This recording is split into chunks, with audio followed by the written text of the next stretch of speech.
welcome to Midnight Grappler Animals, home of Flub Nation.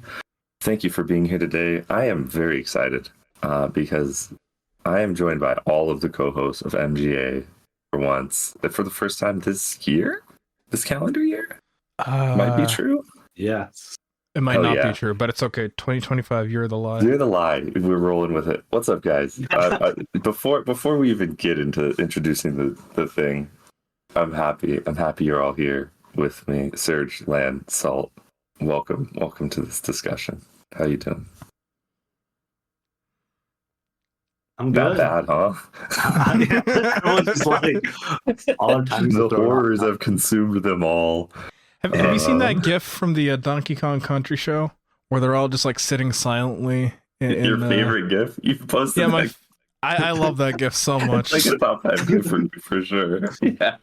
Yeah. Yeah. That makes sense. Anyway, we're here today to talk about Daredevil season 2. This is Blind with Justice part 2. That's what we're doing today. And I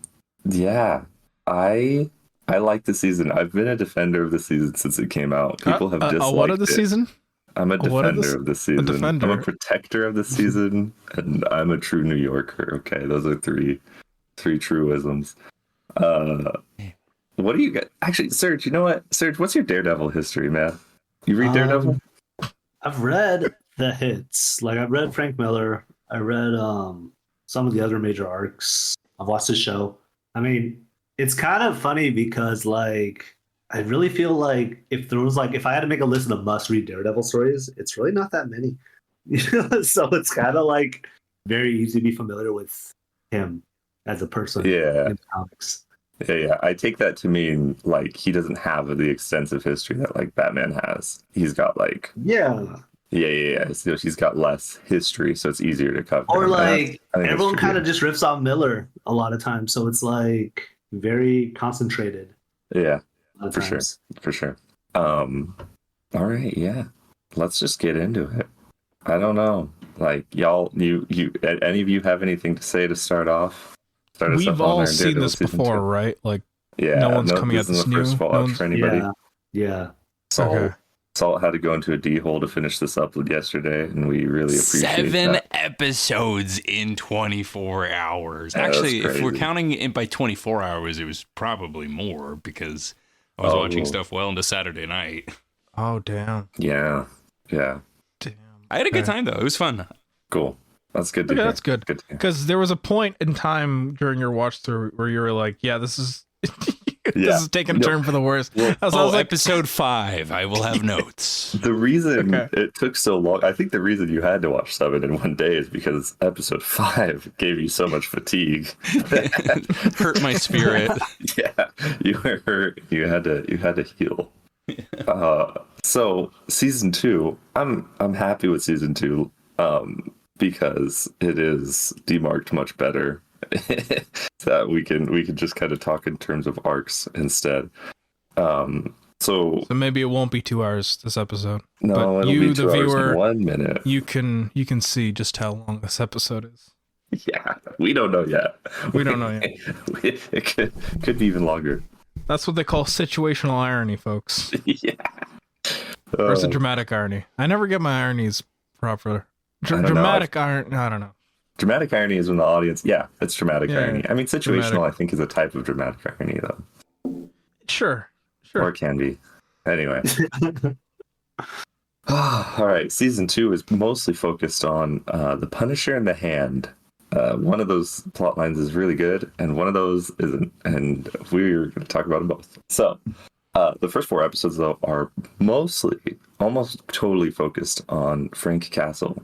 Yeah, there's no hand stuff at all in those first 4 episodes. Well, until it's the all last just 50 seconds of episode 4. Sure, whatever, man. Whatever. But it's just Frank and the mob. That's pretty much what it is. Yeah. It's a very hot time in New York City. It's great. Foggy's really sweaty. He's not wearing his jacket. It's good. It's a good way to tell us that. And episode 1, just starts off with a hot day in New York City and a bunch of carnage. Not him though, Punisher. Punisher kills a bunch of mobsters and everybody loses their mind. And that's more or less the first episode. Like, we get reintroduced to the characters, the situation. Matt and Karen are getting closer. It's kind of cute. They play some pool. And one thing I forgot, I totally forgot this since I watched this originally. Like, Matt and Frank fight every episode in the first 4 episodes. Mm-hmm. And I did not realize that happened. I didn't realize Frank's introduction was actually him fighting Daredevil. And I was like, oh damn, that's crazy. Like, they really got him. They got them like fighting immediately. It also made me think of that, like Mark Waid. Anytime Mark Waid has to talk as a human about the Punisher, he's always like, yeah, he's a villain. Yeah, he's a bad guy. There's no other way to read that character. And I was thinking about that with this season, really, because I'll get into it more. But that, like, Frank's just a great character, and I can't wait to discuss him more. Episode 2. Wait, hold on, Keigen. Okay. Yeah. Are we going to go episode by episode, or do we want to do arc? But No. I'm going to just throw in notes where I find them absolutely necessary. Okay, and I wanted to talk about lighting, because season 1, I have been hammering on this, that they had yellow, and that's all they had. They had yellow lights only. We start with that sick montage with Daredevil doing Daredevil stuff around the city, and there's a ton of different colors, which is really fun. But what I wanted to emphasize is when we get introduced to the mob, they're like, "Oh, what lights do we use? Green." Oh, not just that. It's also the Irish washerwoman ringtone. It's like, how can we tell the audience that these guys are Irish as? It's so funny. That's my only note for episode 1. It was an important note. That scene does rule too, though. Like, I love how quick they all pull their guns. Okay, it's also a little bit stupid because, like, immediately after, they're like, yeah, this is the 4th time this has happened in the town.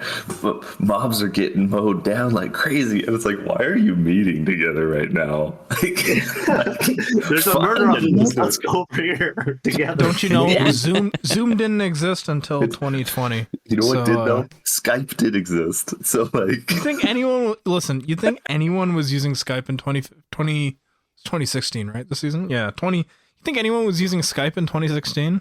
Not for big meetings, but definitely one-on-one calls. Skype existed, man. You need to get into 2016 You mode. think hold on. You think Irish mobsters were using Skype? Sure. Maybe the forward-thinking ones, you know?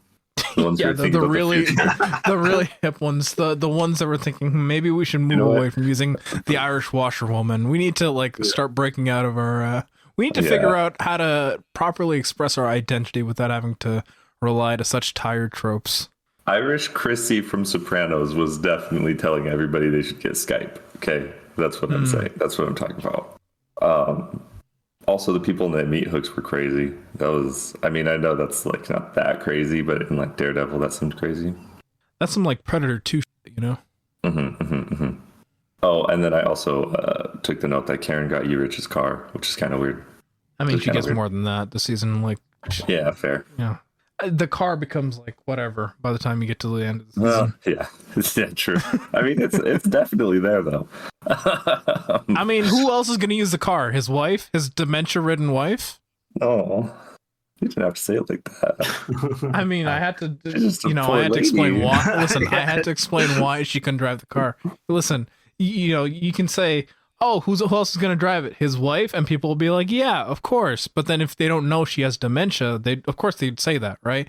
But now that they know that she has dementia, they're like, okay, I can see why she wouldn't. Anyway, move on. Okay. All right. Simmer down. Okay. Episode 2. What really happens? Matt got shot in the head, and everyone's like, damn. Did he get shot in the head? Yeah, he got shot in the head. He got shot in the head. Yeah. And so, yeah, he has his little anxiety attacks, and it's really sad. And he goes totally deaf. That's pretty messed up. But he and like, yeah, this stuff really highlights his whole bit here in the season. DA gets introduced. That's pretty sick. She is an awful woman, and I love her. You mean baddie? Okay. Okay. She could be that too. Yeah. Okay. Yeah. Yeah. I mean, I didn't say that, That's not I the said word that. I said that. I said she's a baddie. That's what you meant, though. Yeah. Thank you, Serg. We call her New York Kamala Harris in this house, but you do you. And yeah, I mean, I don't know. Like this is kind of the part of the season that's a little mucky, where it's like just sort of progressing. It's kind of just like pushing everything down the road a little bit more. Matt and Frank fight again. Frank continues killing people. It's pretty great. Oh, Frank kills a pedophile. That was sick. Frank kills a shout out pedophile, Frank. which is great. Yeah, like again, this show rides the like Frank's a villain line really, really well. Because they're like, introduce him mowing down a bunch of monsters. Okay, he shoots Daredevil in the face. That's the hero. And then he kills a pedophile. It's like, this guy rules, actually. I think he's the best. It's so awesome because like he's walking away, and then the He wasn't second gonna he kill him. hears, he wasn't gonna kill him, but then the second he hears the line about like selling underage girls to him, he takes the open sign and changes it to closed before walking back in. So good. It's so good. You know what's crazy about that scene is that the pedophile merchant has a swastika tattoo on his neck. Like, was someone on production like, just in case they feel sorry for the It's a pedophile? Nazi pedophile. Nazi pedophile. This is one of the bad pedophiles. No, it went the As other opposed to the good one. way. Yeah, it went the other way. He was just going to be a Nazi, and they're like, no, Nazis aren't that bad. Let's make him a pedophile. Let's Yeah, well, you know, this came out in 2016, That's so it it. makes sense. yeah, He had to it go was ahead of full its Donald time in Trump. many ways. Yeah. It is a weird parallel to like how QAnon would get obsessed with pedophiles and the Punisher. Like, I don't know how they lather heaven to that one. Yeah. Yeah. No, that's fun. You're right. That's crazy. That's a hilarious production note. Only other thing I'll note on this episode is Matt's cover story being that he's an alcoholic is phenomenal. A plus. I love that Karen is like, oh no, that's what he gets bruises because he gets so drunk that he falls down. Fantastic. I love it. Also sad. Whatever. It's funny. You know, this show hates to see an Irishman win. Hates it so much. Oh, I'm sorry. The one good Irishman in this show has to be an alcoholic. Okay. All right, Jeff Lowe. See, I told you we were gonna find more racism. We just had to root He's had to around. dig. You just had to scratch at the surface. There's a crazy throwaway line in this episode I wanted to address. It's at the police station. Who's the main cop's name? The one that Daredevil's always working with? Brett Mahoney. Yeah. Mahoney says to, I think he says to Karen, but it might be someone else.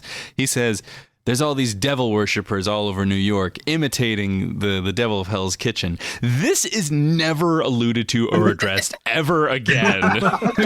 What is going on? Is it It's a like Defenders thing? I don't know, No. but it's like, it's this, there you go. It's like they had this pitch for a story where there's a bunch of Daredevil copycats.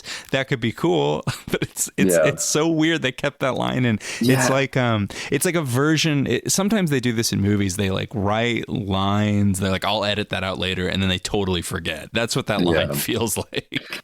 I wonder if it was supposed to be like in the writer's room, it was supposed to be like all the other vigilantes that are cropping up in New York are a reaction to Daredevil, and that's just like the dumbest way to have delivered it.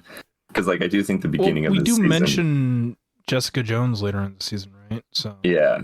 Well, and I also think the beginning of this season is attributing Frank's killings to at least vigilantism, which is like obviously a reaction to Daredevil, I think, in universe.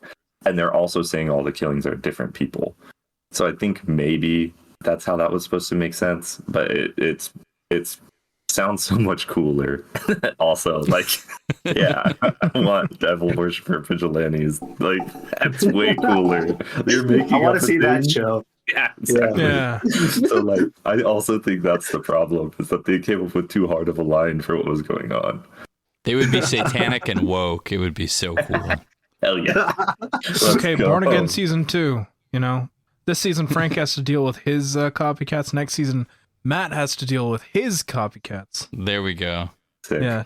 Forget the fact that we already had a whole season where Matt has to deal with a copycat using his suit. Don't worry about that. Don't worry about that. Next time it'll actually be a cat Okay. copy. Okay. Oh, hey, wait a second. Different angle. Is that Catman? What was it? Copycat? Was that it? Was that No, Catman Catman's the flamboyant superhero from Fairly Odd Parents. Oh, okay. Yeah. Damn. Anyway, one other plot that in season 2 that is important here is Foggy and Matt's relationship. That is really cool. I really like how it plays out. I think especially like this show is made by a lot of different creatives in the first season. And it feels like when a show does that, like it feels like those people were in the room for discussions during season 1, and then they're like, well, this is what we should do, of course, and so it feels like there's progression, but also the way season 1 ends is so final. I see it in some regards, but I also don't see it in other regards because a lot of it does feel like retreading in some ways. But I feel like that applies more to the latter half of the season than the first arc. Okay, yeah, and I think it's more topical too. But I think the Matt and Foggy stuff, especially, like again, the first season ends really tidily, really weird for a show at all. Like even shows that didn't know they were going to come back for another season end with more threads than Daredevil season 1. Like the last 20 minutes of that finale are tying up all the loose ends, basically being like, this could be a thing on its own. Well, I think they knew that Defenders was going to happen and needed to set things up in that sense, but then they didn't realize that they needed to or that they were going to get the rope to do a second season. They set up enough to keep things going for Defenders, but not enough that they had to do a whole 13 episode season in between. For sure. Yeah. But what I'm saying is that they took the opportunity to untie the Foggy and Matt stuff, because I think that is they have the most complicated relationship of the show, obviously. And being able to tease that out more throughout, I think the first 10 episodes of this season really works really well. And these first 4 episodes especially play with that a lot, where Foggy is sort of tentatively supporting Matt while also being like, dude, this is bullshit. You need to protect yourself and you need to be a reasonable person. And it's really good. I think even though it is kind of a retread of Foggy v. Nelson, I also think between the performances and just the general depth of what's going on, it works really well here. All right. Move on to episode 3. Covers it. Episode 3 sick. This is the roof scene with Matt and Frank. Probably one of the more notable, I think, one of the most notable scenes of the whole series for me. One of the things that stuck with me the most. One of the things that is memorable for me, at least. It's very stage play. It's very much written theatrically, and it works. It's not a slight against it. I think it's hey, let's strip away all the pyrotechnics, all the stunt work. Just make it character work, and it's simple. I think this is what cuts at what the show does best. Is they had really terrific actors in specific roles, and the show's really at its best when it lets them do their thing almost. I think that's where this becomes extremely notable in this one versus other moments, right? When Matt and their chemistry is also just so good. Yeah. Too. John Bernthal's got great chemistry with honestly everyone, right? But please talk to me, John Bernthal. Yeah, John Bernthal, put me on your podcast. I've got grits. I've never one, man. He's a real one. Listen, I'm a real one. I've never been in the army, but neither of you. So I'm down to hop on the podcast. I'm a real one. Something. I'm a real one. Listen. But yeah, he's got such great chemistry with everyone here. Even Foggy, who he interacts with 3 times in the entire season, he's great with him. Yeah, but this rooftop scene is fantastic, especially the part where they get interrupted by the old man. Oh God, yeah.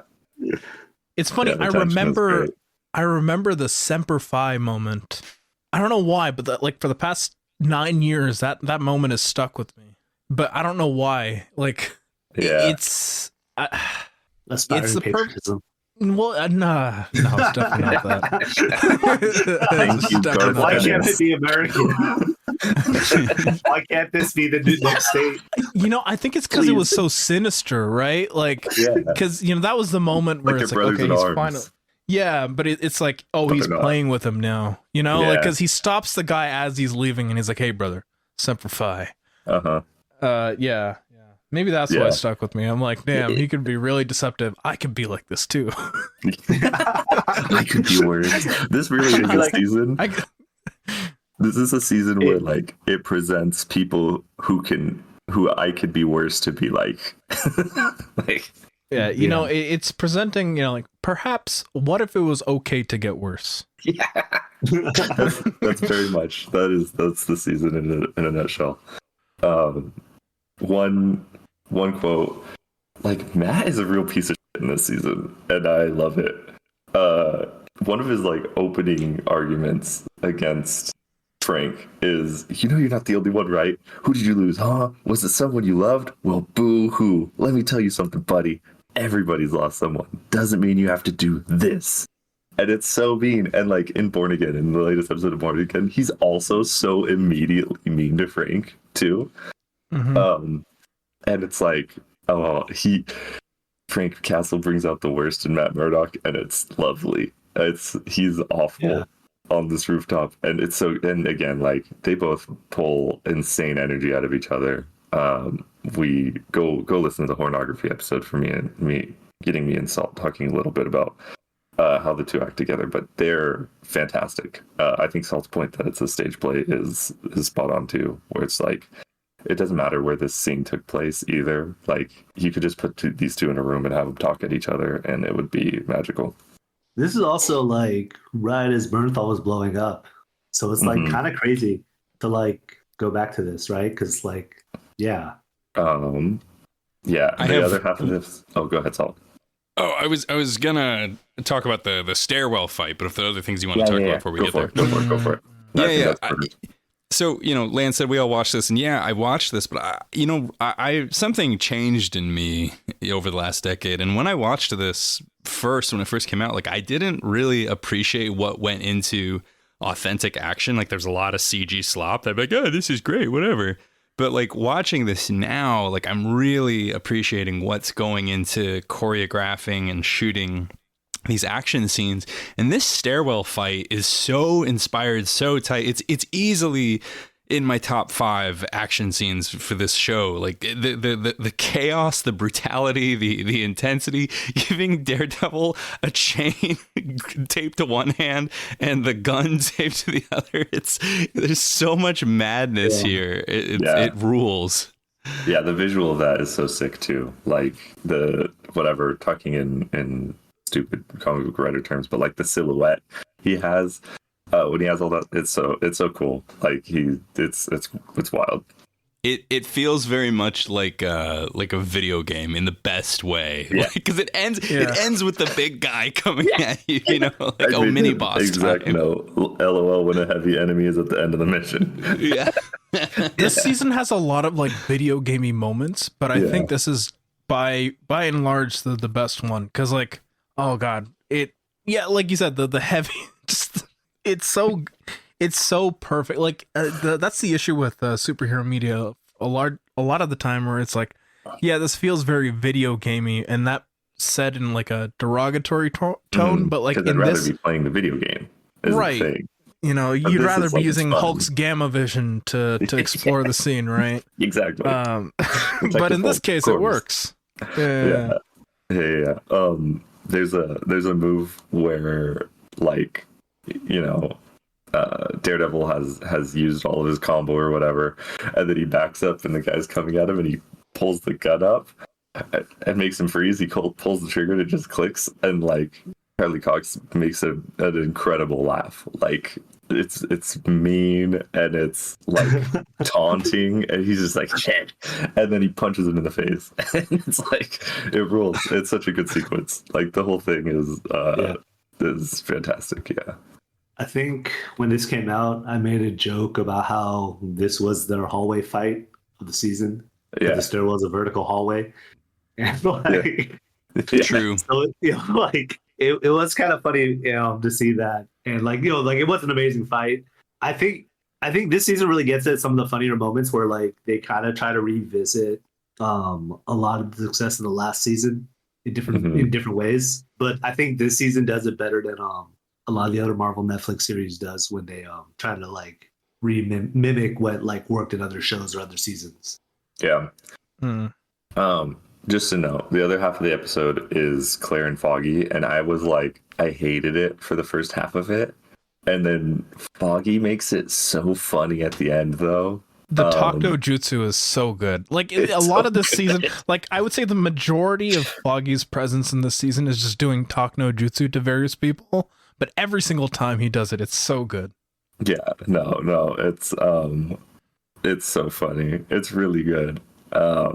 Yeah, I liked that. I ended up liking it at the end, and yeah, no, just a solid episode, I think. Any other notes on episode 3 that you want to get out? No, not really. The X-ray is really funny. Frank's X-ray. Oh yeah. The bullet in the head. You know, it is. It's funny. Okay. Episode 4. What happens in episode 4? The arc ends. Yeah. So Punisher gets arrested. He also gets the new mask that doesn't look like doo-doo. Wait, what?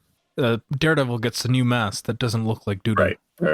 And isn't broken. Yeah. Yeah. Which just another thing of Matt being reckless for no reason for any like just wait one day, dude. Just wait one day and you'll have a mask that'll work. Like homie told you. Wait a day.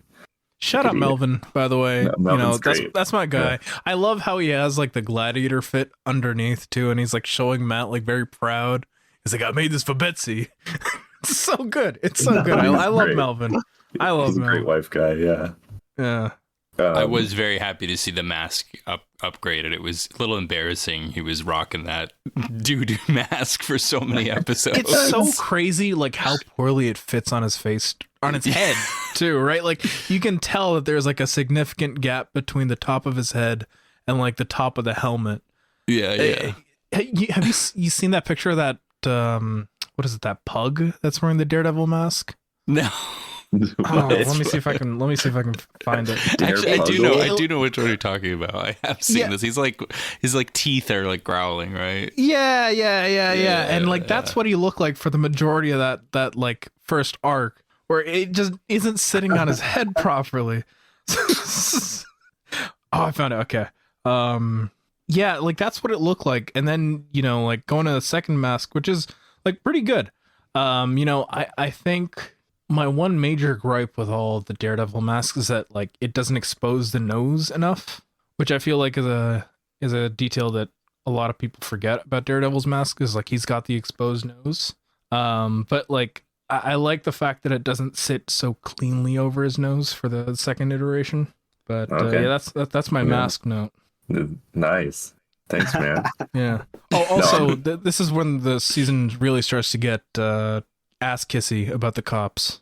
Yeah. Because there's a part where Matt and Brett are talking, and then Matt's like, "Oh, we're on the same side, you and I." And then Brett, the cop, is the one that says, "You're on your own side."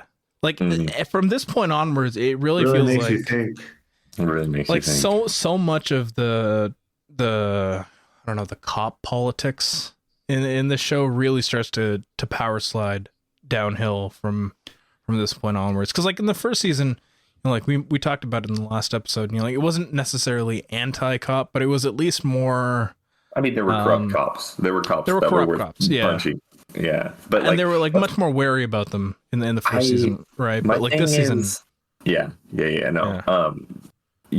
I think there's a lot less cop stuff here. There's also a throwaway line in episode 1 that's like, so many of the cops on Fisk's take are gone, and the police is being cleaned up. And so on one hand, it's like, actively, including with Brett getting promoted later on and everything like that too. Like cops aren't an issue in the season the way they are in season 1. But like myself as a woke individual, I know the DA is a cop, and she's like a major, at least she's a source of conflict throughout the season. And so it's like, well, they're still doing anti-cop, even the DA. I mean, sure, but that's not a systemic thing. Like it does the same thing that the first season does, where it's like, she's evil. It's just He's one just a bad bad actor, apple. guys. Yeah. No, and I have that note at some point later on, but it's doing the same thing, like ultimately as season 1 did. There's just less individual cops to point to, and they've moved the systemic thing to another position that's still a cop, but still just corruption instead of a systemic issue. Yeah, I mean, we get the carousel. Frank's whole capture is crazy though. The drill to the foot is psychotic. That made me it's go so crazy. funny that he cracks when the dog enters the picture. Dog. I know. I said Frank loves dogs. That's unfortunate.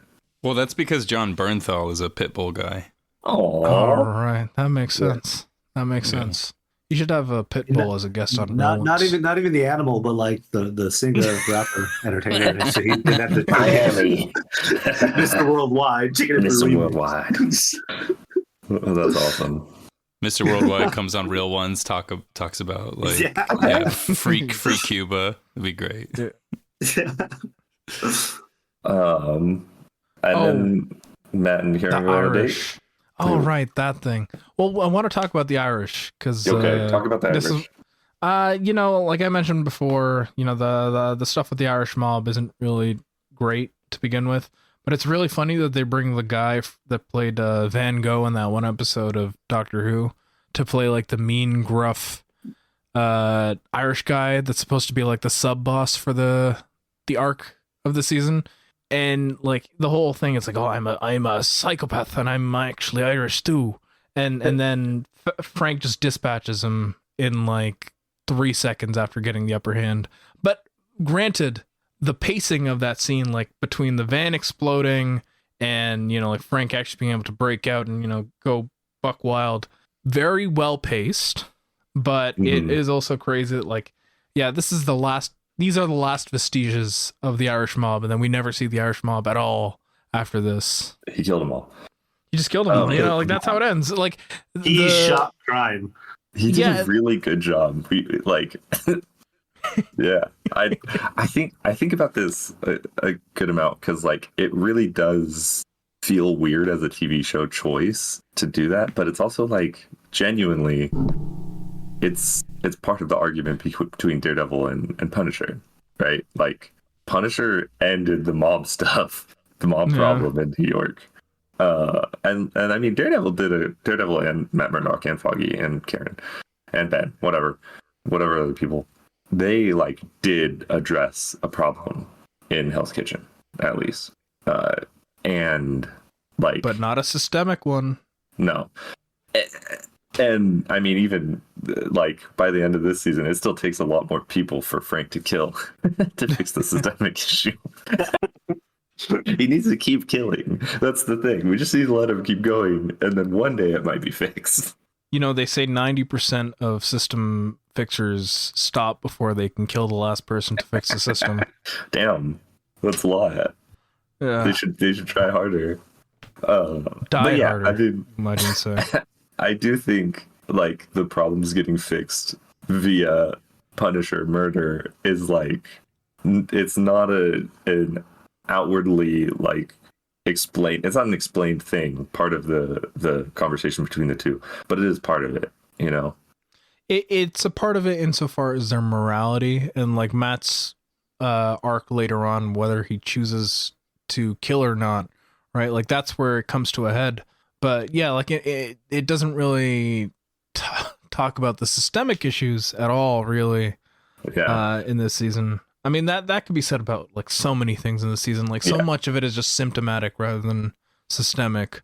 Which is kind of superhero stuff in general too. Like sure, but I feel like I don't know, like for a show that deals so much with the legal system, like again, this is where I might even give Born Again more points is that like a legal drama should be more focused on the systemic factors that happen here, and in a show where you get one big court scene per season, that doesn't really help or work. Right, like when everything in this season in terms of the legals, like the actually getting into court and doing the whole exchange of ideas in the marketplace of ideas, when that gets relegated to like one episode far down the line, it's a lot more difficult to address the systemic issues, even in regards to the legal system outside of the court, right? Like everything about like how the case gets processed and how things are moved. Like it's very, like I said before, symptomatic, right? Like this is happening just to Frank. This is a very special case because there's corruption at one specific level and everyone's got it out for him and so on and so forth. But at the end of the day, it's like, oh, well, the legal system works. It works. Yeah. I mean, I think that's one of the things about Daredevil is like, it's a character focused thing. Right, its strengths are in its actors and what they do with each other. This plot is stupid. Like both season 1 and 2 are very stupid and simple. Like there's a kingpin who is hiding things in season 1, and season 2 there's a ex-Marine general who's hiding things. Like ultimately, it's not like sophisticated plot at all. It's like how many times can we find an excuse for Charlie Cox to talk to a second great actor in a season? And it's like, yeah, that's when it's good. And then when it's bad is when I have time to think about how dumb the conspiracy is. Yeah. But anyway, Matt and Karen go on a date. It's pretty cute. The Matt and Karen stuff is, I don't know. I don't have strong feelings about it. I have stronger feelings about it once Elektra enters the picture. But like here, it's like fine. It's so funny that they cap this episode off with that date, because like that really feels like mid-season finale type stuff, everything's wrapped up, Punisher's been caught, he's in jail, everything's looking great. Matt and Karen can finally truly develop this relationship. Let's show them going out on a date.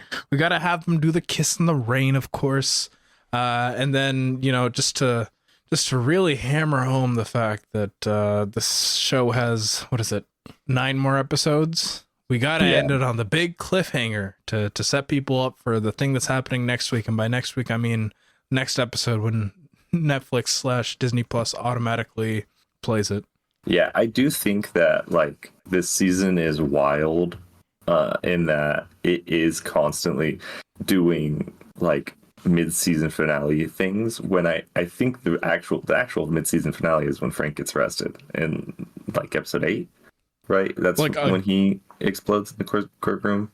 Do you mean arrested or like sorry, sentence? The end of the court case, the last time you see court is 8, right? Like that is the actual like height. That's where you break for a Christmas, like that's where you leave people hanging. And it is crazy that like there's multiple points throughout this first half and the second half of the season where I'm like, oh, I could imagine a showrunner saying this is the season finale.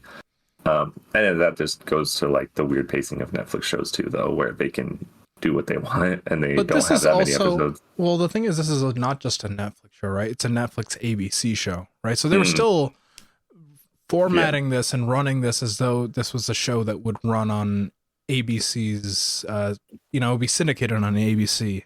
But, obviously never did that, but that's how people were doing it. Right. And that's how, the people making it were people that were familiar with that kind of show making. Right. So, I can see why they would do it, but also 4 episodes in is kind of a crazy spot to be pulling these kinds of moves. Yeah, it is. And we can talk about space and everything like that. I also want to just say, like, Landon and I talked about this in the group chat, and I still feel that this is right, that the Matt Karen romance, it's weird, but partly it's because they like Karen has a lot to do in this season on her own. She is a co-lead of this show at this point, even if like we haven't talked about her at all up to this point, but like she is constantly doing things on her own throughout this season so far already. And she has like a clearly defined arc. She is a meaningful person. She has like actual agency throughout like a lot of the season, and is operating on her own, even when she doesn't know Matt's Daredevil. Even when she's not working with Nelson and Murdoch, like she continues being a real driver of plot, which is all to say it's absolutely insane that she goes on her own and breaks into Frank Castle's house to like investigate. That is maybe the craziest thing any character has done in this show. And like, as much as I say Matt Murdock is unwell, Karen Page is unwell. Like, she gets so obsessed about things, and it's incredible. Again, maybe a much nicer person than Matt Murdock, but still awful woman, and I love her. Yeah. Do you guys have any Karen thoughts? More so later in the season. I think Okay. in the first part, you know, like a lot of it is just like Matt and Foggy fucking about, and then Karen, you know, that one, I keep talking in GIFs for some reason for this episode, but you know that one GIF of all the SpongeBobs, you know, running around in that office on fire. Oh yeah. Yeah. Like that's Karen in this first part of the season where she's like, guys, the firm's running out of money. What are we doing? Yeah. You know, Foggy and Matt are like trying to work out their own friendship, knowing that like Matt, or with Foggy knowing that Matt is Daredevil. Yeah, for sure. Karen's just like, guys, we need to lock the in. Come on. Yeah, and Karen's like, I'm gonna go break into Frank's house so that I can help things. It's incredible. I mean, listen, someone had to do it. I mean, it's she also does. funny thinking about video game logic, right? Because this is like how MJ is used in the Spider-Man games a lot of times. Oh yeah. So, the Karen stealth section for where she has to use a stun gun to take out That's so good. Dude, that thing could melt a car, so it's fine. Give that to Spider-Man, honestly. Yeah. All right, Salt, you ready to talk about episode 5? Woo! Salt's favorite like- episode? Is that what I'm hearing? Yeah, so happy. It's beautiful. Electra gets introduced, so we get a bunch of flashbacks about her being a crazy girl. Wild child. And then in the main episode, Matt convinces Foggy that they have to defend Frank, which is incredible Matt moment. I think just like ridiculous, man. And like, yeah, we get really good interactions between Frank and people in this episode. Right, Frank and Karen. Oh yeah, Frank's got a great scene with Matt in the last episode too, at the end. But he has that same kind of moment, but like very different with Karen. So it's really cool. It's like two sides of the same coin. Yeah, guilt means your work is not finished yet. Oh, so good. Yeah. But yeah, I mean, Salt, let's talk about why you hate it. Let's not get into details too much. Let's go. You give me your notes. I hate everything about Elektra. Nothing works with this character. Oh, I disagree. I love Elektra in this, but that's okay. That's because you like annoying girls. That's what it is. You have a higher tolerance for annoying women. It's fair. I think like my defense of her in this, especially now, I'm like, okay. So there's two different things for her. I think one, when they're young, I mean I hate her. I think she's awful. But like, that's on purpose. She's supposed to look immature and horrible and annoying, right? Like, yeah, she's fine there because like they're both like college age students, right? Like her breaking into his dad's gym. Also, the slow-mo sex scene in the gym where Matt's dad trained, insane, but also very sexless. I'm fine with all of the young stuff because, you know, they're young, they're dumb, they're doing the exact kind of thing that I would expect 19/18-year-olds to do. Yeah. But all the present day stuff, man. Oh. My thing about that too, though, because and this goes back to the past too, is that it's all an act from her too. Like it works on that. It works. Like she's not actually that way. She drops all that after she almost dies, and Matt finds out that she's been Stick's apprentice the whole time. So like the Manic Pixie Dream Girl stuff that pretty much ends as soon as it's revealed as an act. It's an act. But is that an act, or is that just her being, again, traumatized? I think it's very clearly an act, personally. Like, especially this time, I saw it as an act immediately. Well, because like, but like, I also do think it's subtextual. Like, I don't think it's stated, but her entire personality changes after she almost dies. Well, the personality, it's not just after she dies, but it's also the fact that like Stick reveals to her, almost dies for sure. But it's also the fact that like Stick reveals what her role in the whole thing is, right? Like she's on that deathbed and almost. Well, she knows she's a nice guy though. Again, yeah. The only reason I'm specifying almost dying is because she does die. Yeah, so yeah. that could be a point of confusion. Yeah, I don't know. It doesn't work for me. Salt. That's fine. Back me up here. I have nothing good to say about Elektra. Go off. I want to hear it. You haven't. Yeah, some of this gets into what happens later, but like, I don't care for characters that are psychopaths. Like, they really hammer that home later. And before I even knew that was coming, I felt like they're holding the cards really close to the chest with Elektra. And when you hold the cards close to the chest really tightly and for a while, to me, it often suggests there is no great reveal coming. Instead, it suggests you have an unfleshed out character. Yeah, you don't actually know. Yeah, and I really, they never shook that conviction from me. She doesn't feel done. So that's on the intellectual level. On a physical level, I still feel that Elodie Yung is miscast. I think she's a great actress. I think she can bring the personality and the charm. But part of why Daredevil is special to me is that Charlie Cox went as hard as he did. He didn't have to commit to the physical training, but what it's so special how much Cox is doing his own stunt work, and you can plainly tell they have to take a different approach to shooting a lot of these scenes with Young, because she cannot kick, she cannot fight, so they have to get that stunt double in there as much as they can, and the show suffers for it. I think the first fight scene of hers that bridges not even the boxing one, whatever, that's a fake fight, but the fight scene with the ninjas in the apartment that bridges episode 5, episode 6. Fun fact for the listeners, I had said that an episode had the fakest cliffhanger ever, and Lan thought I was talking about Elektra's reveal, which is a very fake cliffhanger. I was actually referring to the cliffhanger in episode 5, where it's literally not even the end of an episode at all. Like the Daredevil gets to her apartment and she shows up and she's like, "Hi, Matt."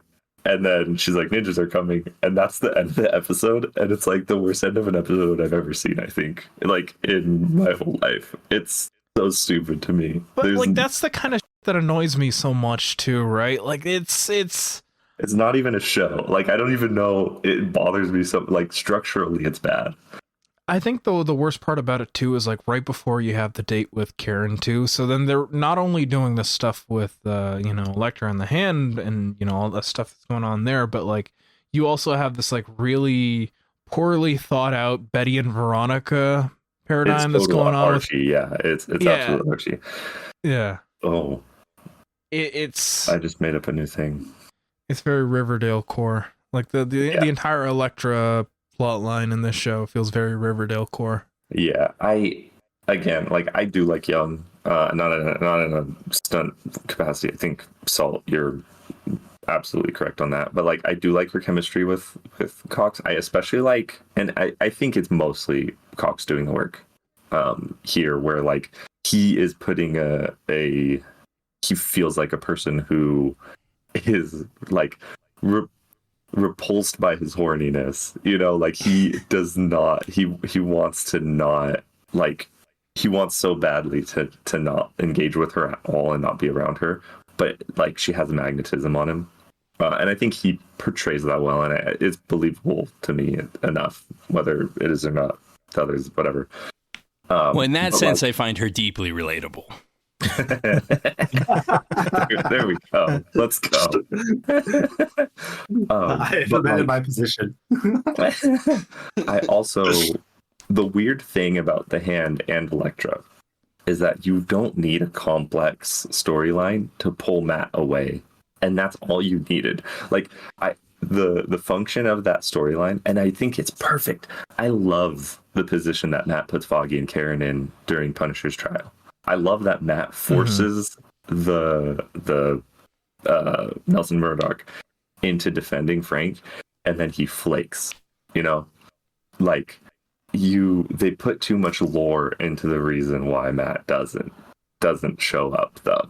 And I'm not saying it should just be whatever, like normal petty crimes or anything like that. I like the excuse. I also like how much of a dirtbag Matt looks by being flaky and choosing Elektra over them. Like, even if you have Salt's perspective and that Elektra isn't like that compelling and shouldn't compel Matt that much, like that almost makes him look worse, and I like that more even. And so like that stuff, that's the weird thing. That's my disconnect with the Hand and Elektra stuff, especially, is that it's like it didn't have to be this convoluted to pull him away. I totally agree with what you're saying, Keigen. Like I was saying in our pornography episode that there's a lot about Matt that's textbook narcissist, and everything you're saying there, like that is a narcissist thing. We really need to take this case. Actually, I really need to fuck my evil girlfriend. Why can't I have both? Or yearn for her romantically. Like it's so good. Yeah, because even then, right? It's like they don't ever. Right. You know, it's beautiful. Like he gets to be. I made this note in the episode 3.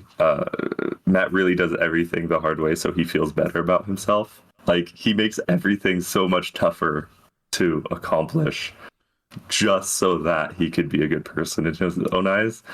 And it's fantastic, yeah. And so, like, that's the weird disconnect at this point in the season, where everything that's happening with Matt is cool, and then like the Punisher stuff in episode 5 is great too. But then the other half of the stuff isn't really compelling. You know, you just said something that you know, the stuff about him making things harder just to do it his own way. That's another thing that really annoyed me about the season, is just how little it invokes Matt's Catholicism.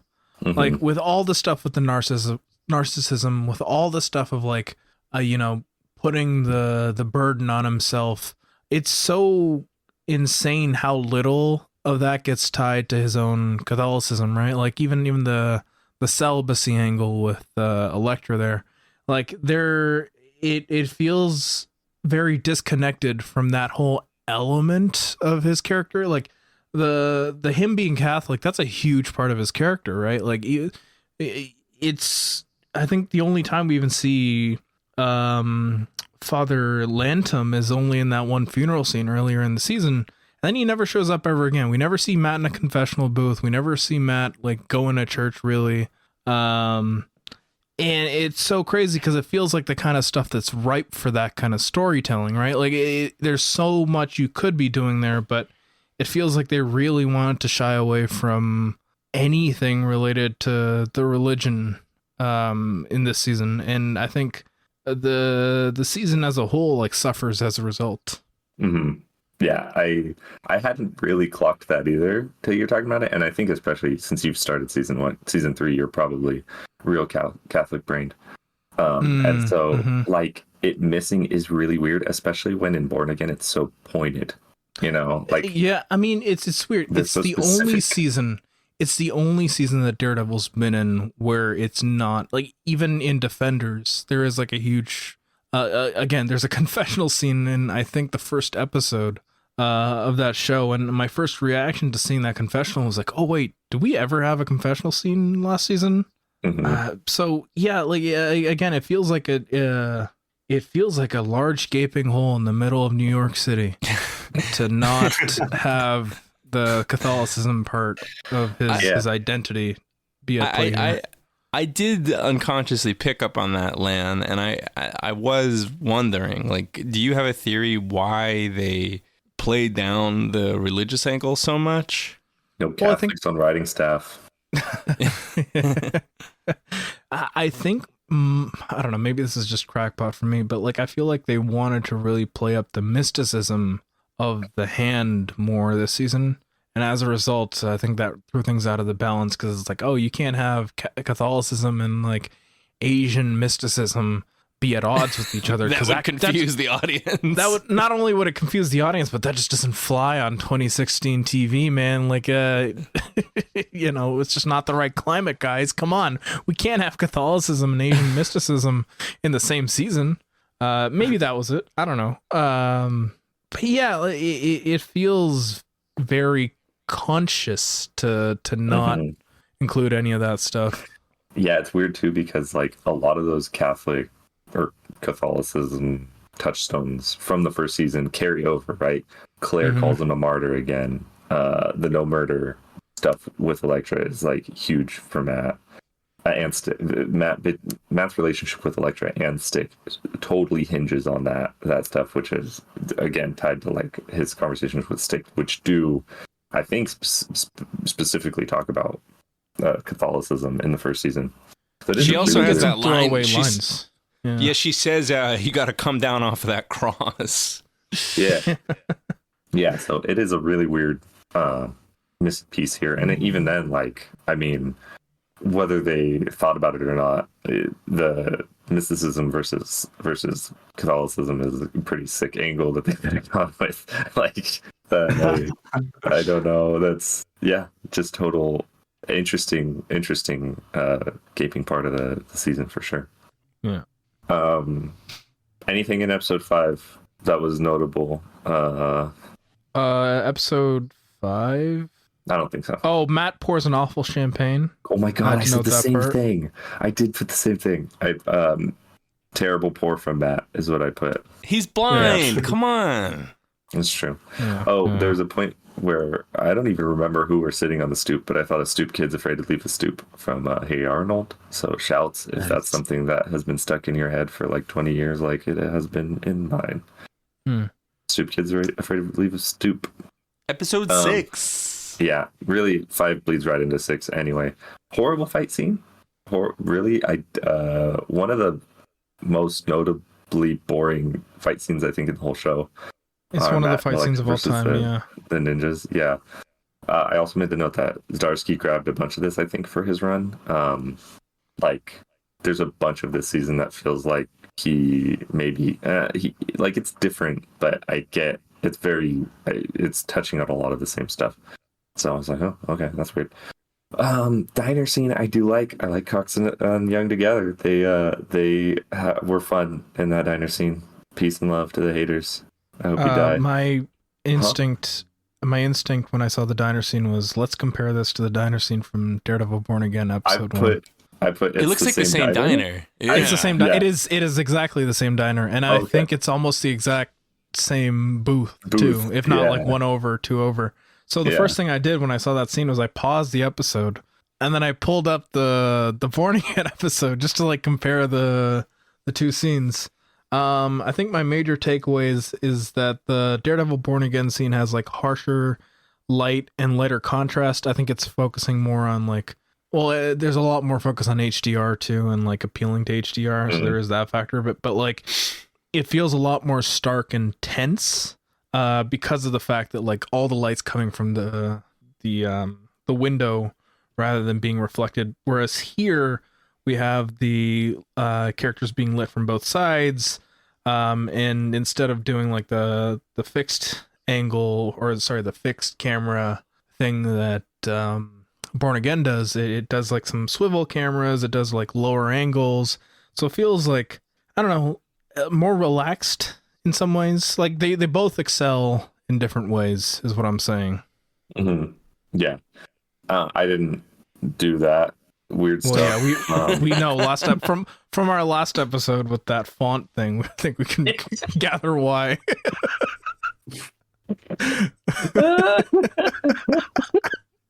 Yeah. No, I do enjoy that. We were all like, that's the same diner, right? And I'm happy to hear the confirmation. I like the scene though. It's fun. Diner scenes are good. Matt is so horny for her, but he wants to be a good person, even though he's not. I was wrong in the last episode. Foggy Nelson are not actually officially defending Frank Castle yet. That happens in this episode, I believe. So they meet the public defender. It's really, really funny. He's the worst. Yeah. Death penalty really, really has Matt by the balls. I like the legal tit for tat stuff. I mention it all the time, but the stuff between the DA and Matt is like fantastic here. Where she's like, "You guys can't. You just had your last client got killed by him," and he's like, "That's all redacted. Like, no, none of that's official because he's dead because of you," which is also its own problem that you can't be on the other side either. So that's just fun. There was a writing choice I wanted to call out in this episode that I really liked, and it was small, but when Matt, Foggy, and Karen go to Frank Castle's hospital room, they're sternly warned, don't cross the red line. And as they're walking in, Matt goes in front of them, and Matt almost crosses the red line, except Foggy says, like, "Hey, Matt, the red line." And I understand there's multiple ways you can interpret that, but like I read it as pretty explicit, like, oh yeah, Matt can't really pick up that. Like they have different ways they try to articulate how Matt can perceive the world, right? And it's like color would be the thing that he would most struggle with. So I really liked seeing genuine limitations on Matt's super sight. Yeah, no, I think the first season probably did more interesting things with the blind stuff, and had more fun with it. This season, it's much more like it's a non-issue most of the time, and that's a good point where it isn't. But yeah, no, that is a really cool thing to point out, especially because like that's his arc in the show, in this season. You know, he's too blind to various things to actually notice them unless he has support. And then he almost crosses the red line. The two things. Yeah, that it's Matt not a can't- subtle scene. Yeah, no. The two And things his that Matt friends, stop it. can't sense: a red line and a Punisher tattoo. Let's go. Yeah. Everything else he can sense. The season's very f***y with his powers too. Because like in season 1, you get all that stuff with the world on fire, but like this season, I don't know. It really feels like they downplay a lot of it. Or it's like he is kind of just like a regular blind guy, but like with better hearing. Like they don't do the whole thing where it's like he can, sense or like craft the world around him, using his own like mental image based off his other senses. They don't do that stuff in the season, which I don't know. Maybe this is just me being too Wade Samney-pilled, but like I always think about those scenes, like the ones where like The radar vision, right? So yeah, I don't know. Yeah. I was talking about that with a friend who's watching Born Again too, and he's like, how do his powers work, right? And I'm like, well, radar vision, like he sees physical things, like it's not echolocation, but it sort of like, and it's like it's a visual thing. Like he is a comic book character. Like they've figured out how to define his powers visually, and it's like it would be cool if they figured out a cool way to do that. Instead, it's basically just super senses, which are cool, but not as cool as radar vision. The second half of episode 6 is Matt and Elektra do a James Bond mission, and that's fine. I don't know. You guys have any notes? No. For episode 7? Yeah. Oh, Wait, there's episode the episode 6. So it's them. It's Karen talking to Frank. Great Right. stuff. Yeah. Peak. And then I'll say it, hot take, the best James Bond movie. I'm not saying it's good. I mean, it's a low bar, Yeah, if you can listen, you go to patreon.com/midnightgrappler, and there's a whole episode where I talk about watching all the James Bond movies within 2 weeks. Not a good experience. Let me tell you, not a good experience. So yeah, low bar there.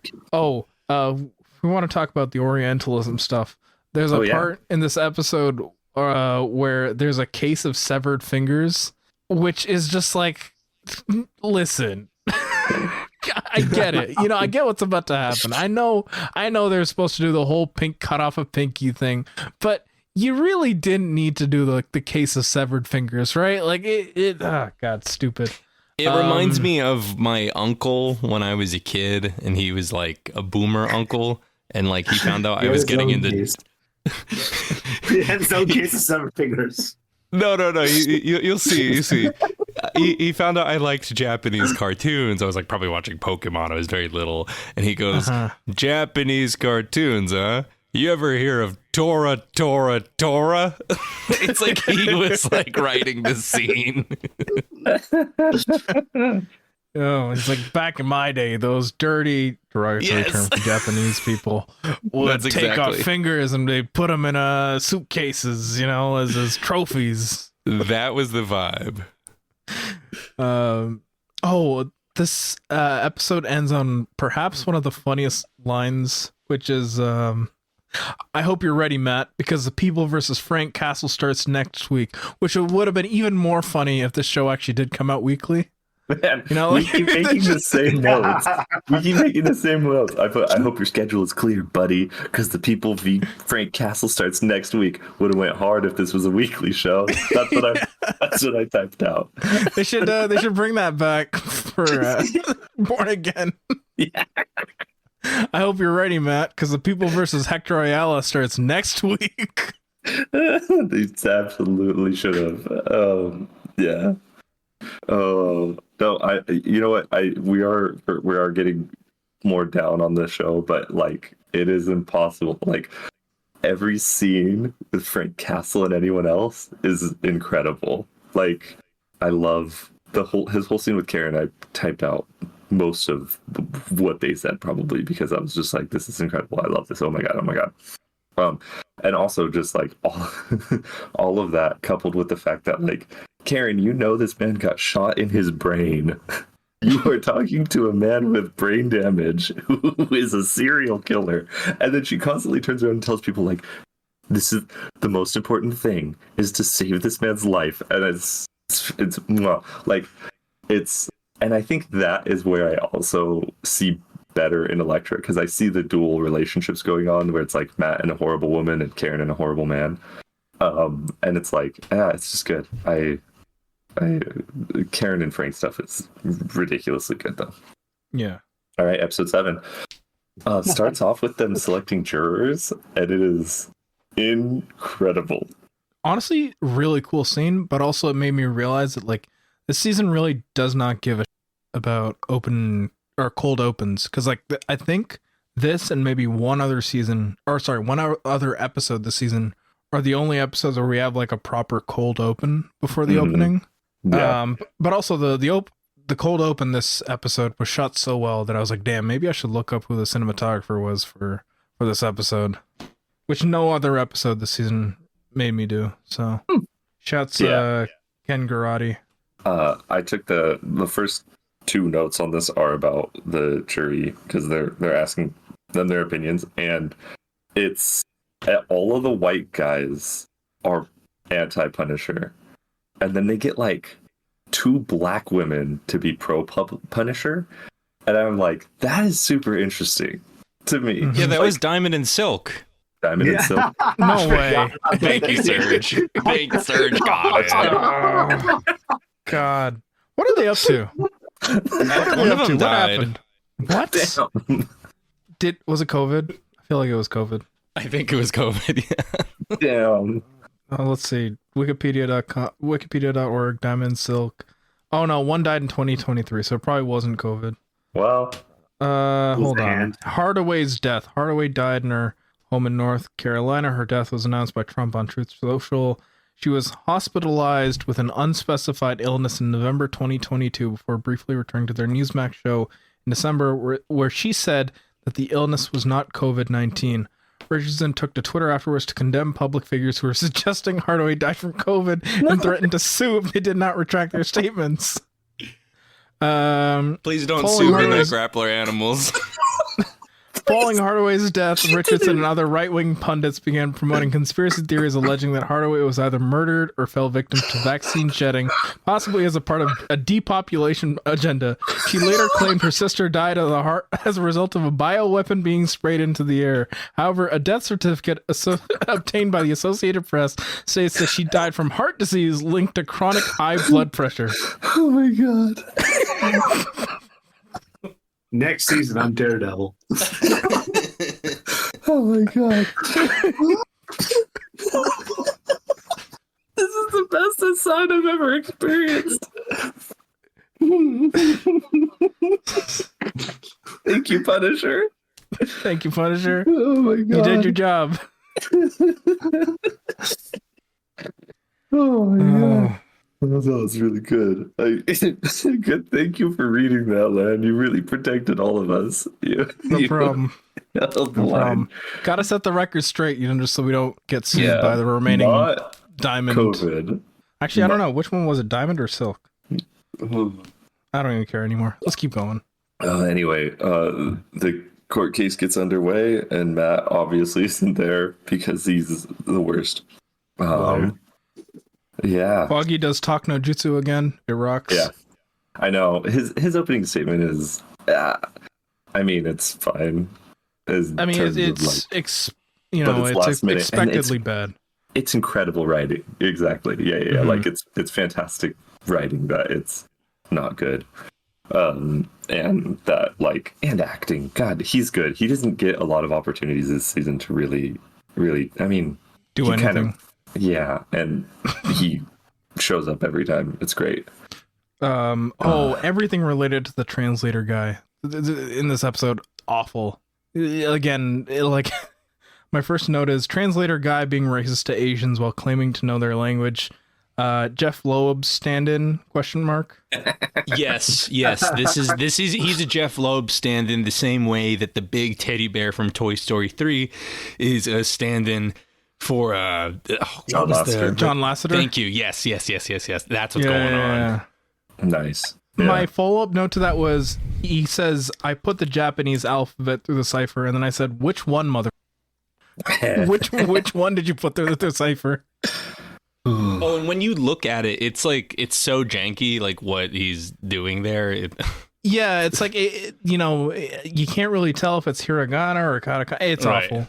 Everything related to that scene. My note for that scene is like, oh yeah, we're fully in the Arrow era where superheroes are doing torture. Like Green Arrow is doing that, Dark Knight was doing that, and I really don't like it. There's not just like I really don't like torture. Not a fan. Midnight Grapple Animals, famously an anti-torture podcast. I know that might offend some coming out as anti-torture, but for this scene, I was like, you know what? I'm not mad here. I'm not mad about the torture in this scene. Yeah, torture is okay when the guys are being Orientalist. That's the major takeaway. Midnight Grapple Animals, anti-torture, except when the guys are being Orientalist. That's our tagline. Yeah, we take the Saeed approach. Yeah. We take the So Frank kind of gets an opportunity to talk to a couple people, to Foggy and Karen. He gets mad about PTSD, the PTSD angle, and he's like, I don't have PTSD, even though he probably does. Karen and Matt do law. They do some investigating back at his apartment after he argues with Karen and Foggy that he can do a good job. He promises he could do a really good job. He really can. I'm not an addict. I can stop whenever I want. I can stop my ex whenever I want. Karen, why would you think that? And then the witness tampering. That I think the witness tampering was the point where I really got sick of Elektra this season. Yeah. Because for the majority of this part of the show, it's like, Foggy and Karen have got a really good A plot, while Matt's dealing with this really ass B plot. But it's okay because the A plot's really good. I mentioned in our chat, like, this is a season that's a 10 out of 10 season and a 2 out of 10 season consistently at odds with each other. And like this arc really exemplifies that, where you got like this great stuff going on with Frank, Foggy, and Karen in the A plot, But then you got Matt just f***ing off to do God knows what. But then the witness tampering happens, and that's like when the two like intersect, and it intersects in the worst way possible. Yeah, so when that happened, I was like, man, I hope someone kills. Boy, it sure would be great if someone could kill Elektra conveniently and get her out of the story. Maybe you're just too empathetic to Karen and Foggy, you know? You're not, and I'm not saying too as in overly much. You're so why empathetic. wouldn't I be? Right? You're like, why so wouldn't, empathetic. like, why? You feel too much with them. So, of course, the judge stuff is going to piss you off. I mean, like, it's They're the your defense friends. attorney thing, right? Where it's like they had such a good case going, and then all that just gets thrown out the window because of that witness tampering. And it's like Elektra had nothing to do with the case before that, right? Like everything before that, Elektra's off in her own world, and Matt's the bridge point between the two sides of the equation, right? But it was the fact that Elektra stepped over to meddle with the other side that was like, you're adding tension for no reason. But to me, though, that's like the point was the tension, though, right? Like the point was to mess. But it's up. artificial tension. Like it's artificial tension.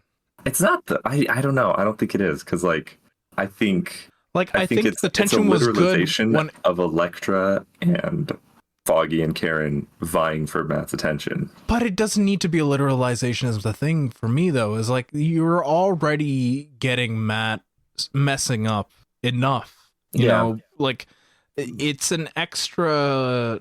I don't think it's extra though. I don't know because like I think this gets into like, am I critiquing the execution or am I critiquing saying I wanted something different?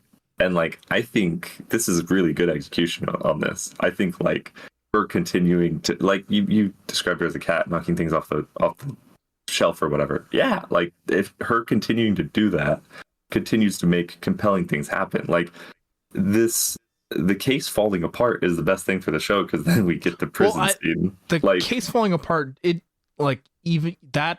Well, that's the other thing is like the case still falls apart regardless of whether or not Elektra, tampered with the witness, right? Like you could take out that witness tampering element of this entire case and the case will still fall apart, right? Like all the stuff with Frank and Schoonover, like it's still anyway. You could do whatever you want. It's a show. Well, sure, but like that's what I mean is like it feels so artificial. Like it doesn't flow well. Is my thing. Yeah, I don't agree. I don't think I agree. Like I think that works fine. I think it's Salt, again, it's just a literalization of things. Sick 'em, Salt. Yeah, hit him, Lan. Hit him. Kick him in the nuts. Yeah, Salt. What's your take on Elektra doing witness tampering? When she violates the sanctity of the legal system. I think it's very funny that you were talking about this A plot and this B plot because it was like, oh man, now the B plot's infecting the A plot. Yeah, I don't know, and usually it's fine when an A plot and a B plot. Well, right, usually in a show. and in other seasons of Daredevil. I just don't like the B plot. That's really what it is. It's like, it's that clean separation. Like I said, the 10 out of 10 A plot and the 2 out of 10 B plot. And suddenly you got the 10 out of 10 A plot being mucked up by the 2 out of 10 B plot. So no, it's no longer a 10 out of 10 A plot. You're just a Foggy, man. You're just a Foggy living in a Daredevil world now. Yeah. Keegan, I hope get ready because next week. Wait, hold on. Let me pull up the quote again. I hope you're ready, Keigen, because the People versus MGA starts next week. Let's go. Yeah. I can't wait to be a deadbeat. Anyway, episode 8, the real mid-season finale is the end of the trial. Mm-hmm. Oh god, yeah. So there's a whole mission. The ninjas get introduced at the end of episode 7, and this, I mean, the ninja Stick also gets reintroduced. Yeah. The actual ninja stuff, like the soundlessness and things like that, pretty cool. Mm-hmm. Oh, the ninjas swarming on the car at the start of the episode is the best they ever use the ninjas in this entire show. Really cool. Yeah. They're doing parkour over the rooftops. They're getting hit by the car.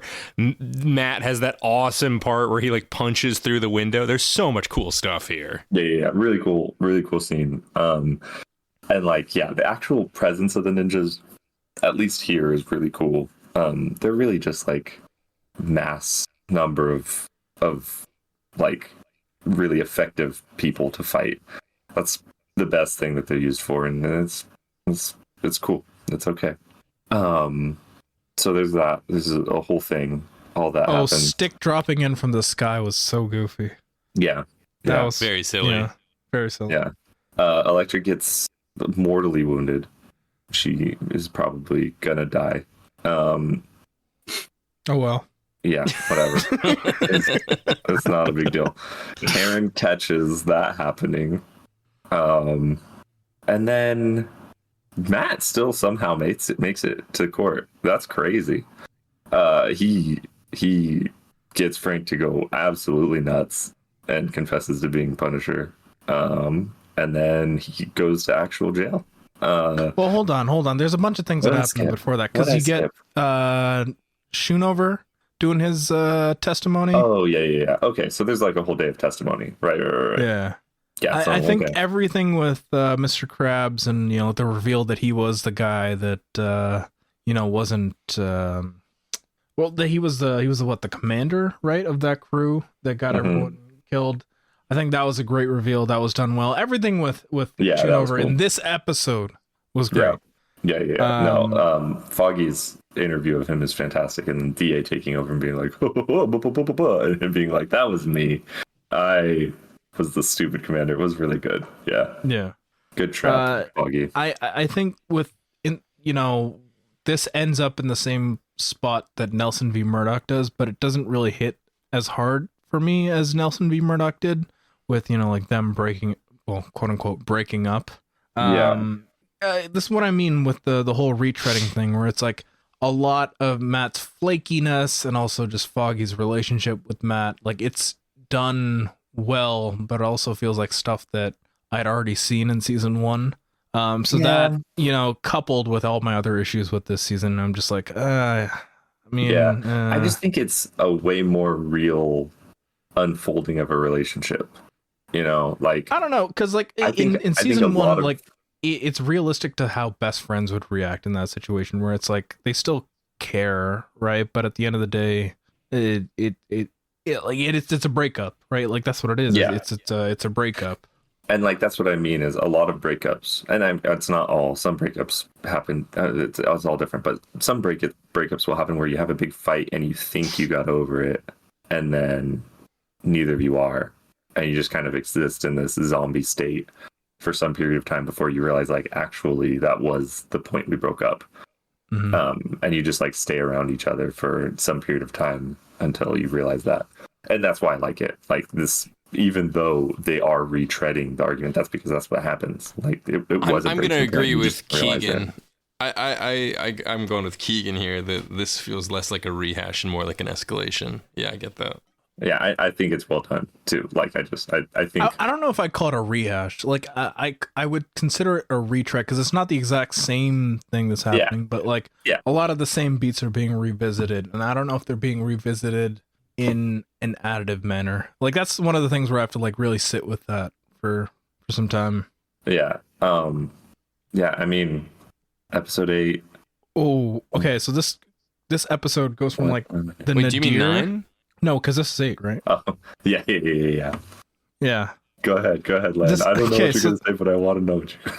Okay, so first off, the Punisher crash out rocks. Yeah, I like it. Hell, I loved it. Yeah, he's a real one. You can't deny it. It's good.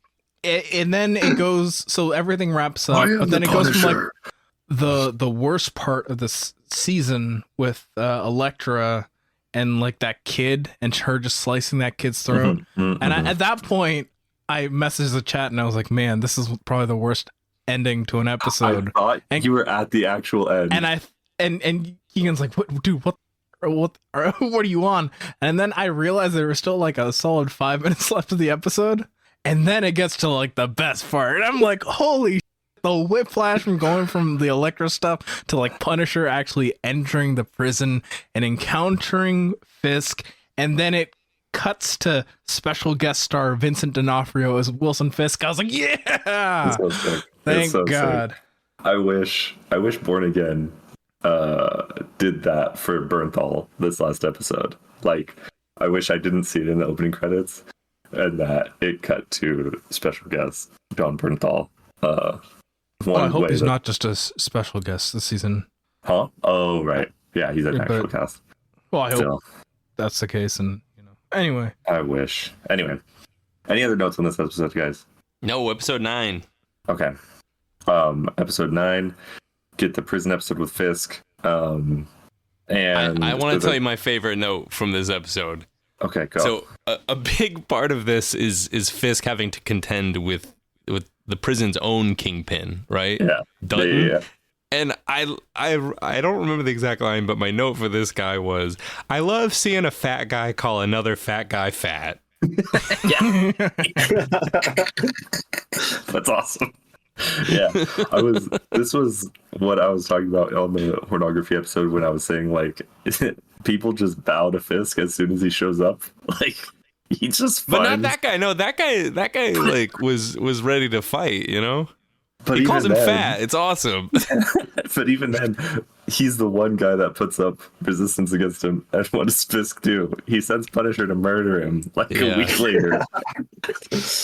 He literally, he does not appreciate like somebody who stands up. He wants to kill anybody who stands up near him. It's fantastic. What happens in the other half of this episode? Oh, Karen also gets to investigate. This is kind of where Karen, the journalism arc, really gets going for her, because Nelson P. Murdoch is done. And then Keith David. Can we say Keith David? That's a big deal. I love Keith David. Yeah, he's great as the lawyer here. He's fun. I forgot that Keith David was in this. Damn. Yeah, there's a really great scene. One of my favorite scenes in this episode is when Matt goes to confront Fisk, and Matt decides to be a asshole and be like, I will see to it that Vanessa never comes back to this country. Wait, isn't that next episode? I think that is 10, yeah. But it is fantastic. It's great, though. Yeah. This is the boring prison episode, kind of. I don't know, because there's some really good stuff with the cold open. Like, this was the other episode I mentioned this season that actually has like a fun cold open, because like so much of it is just exploring what happened to Fisk in the immediate aftermath of him getting sentenced at the end of season 1. Yeah, right. And so like him staring at the wall, and like that's supposed to evoke like him looking at Rabbit in a snowstorm, and like that's great. And then there's the one jackass in there that says like, because I'm the kingpin of this bitch. And my thought was like, oh, you dumbass. Look at what you've done. Yeah, good cold open. Yeah, D'Onofrio delivers the all-timer. Since being incarcerated, I've developed an empathy for those done wrong by the law. It's fantastic. He's ridiculous. 2016, Year of the Lie. The Year of the Lie. I love just how much of a male manipulator. Like, whenever Fisk gets to be a male manipulator, I really enjoy it. He's so good at lying. Yeah. He's so good. He benches 500 pounds. I don't know if you guys counted plates. He benches. I did note that he benched 495. Yes, that's 495. God damn. Psychotic. That's without a spotter. It rules. He's comfortable with that. That's crazy. Yeah. I like to think he's on his 6th set. He's just busting these out. He's coasting. Yeah. Yeah. I mean, the Kingpin stuff is fun. It's not boring that I was bored. It's boring in that it's just like he's just doing prison stuff and he's doing Kingpin stuff that we all expect, and it's a fun episode. I don't know. Super boring. Yeah, I don't know who I said this about, but I said that like this season has too many people that are jumping in from the sky. Do you guys know who jumped in from the sky this episode? It was Matt, I don't remember. Sure. It was Matt? Okay. He dropped down in front of somebody. Yeah. Oh, okay. There we go. There's a point where, well, this is also the very cool part of this is Frank fighting the prisoners, right? We get the hallway scene of this season. Yeah. Where he kills like 9 guys. Like, it's insane. But like Matt, Karen, and Frank are all 3 investigating things at the same time. Karen and Frank find the exact same information at the same time. Pretty cool. I feel like the editor and everybody working on the show were like, oh, hell yeah, we're in sync here. And then Matt is just doing some bullshit nonsense with Nobu. And oh my god! All the hand stuff. This is the nadir for me. This is the nadir of the A plot B plot difference for me. Like, I think the Elektra stuff actually affects the A plot in like fine ways. This, I'm just like, this is stupid. I don't care about this. I care about Karen and Frank. Like, I want to see that be cool. And then Frank kills like 9 guys. It's sick. It's so dope. It's really good. I did pop off when we got to the Blood Boys though, because you get that reveal with the Blood Boys at the end of the episode, because like that's how they're fueling the resurrection chamber, right? And I'm like, oh, Brian Johnson definitely looked at this and stole his whole deal from that, bro. Yeah, that's funny. Yeah. I also, that's the blood stuff is crazy. Okay, episode 10. Salt, you could go off on the Matt and Fisk scene now, because that's like one of my favorite scenes in the whole season, I think. Oh yeah, I love that Fisk, through sheer horny rage, breaks his handcuffs and starts beating Matt's skull to a pulp on the table, and that no one bats an eye. Rocks. Yeah, no, that scene is like, it's so good, man. Yeah. I mean, when he says crazy. Franklin Percy Nelson, I'm like, oh, he brought out the Govey. Yeah.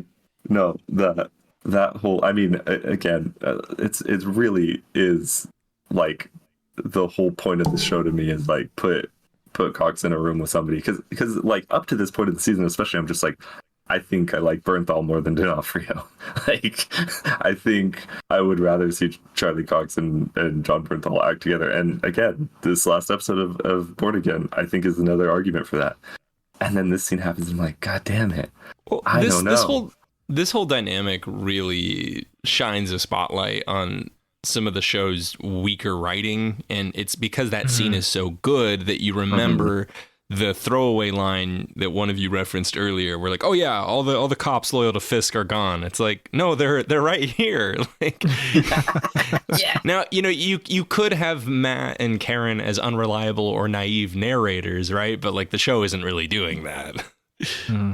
Yeah.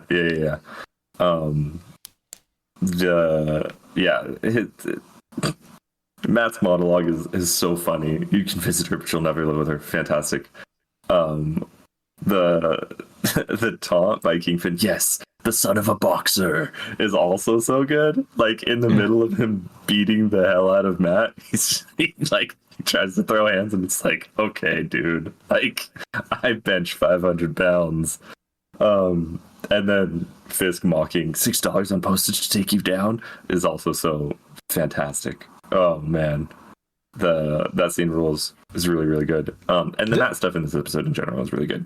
It feels very season 1-esque to me. Like, this is the part where I'm like, oh yes, this is the Daredevil show. That's right. Yeah. Yes, I remember this. Like, he talks to Claire in this episode.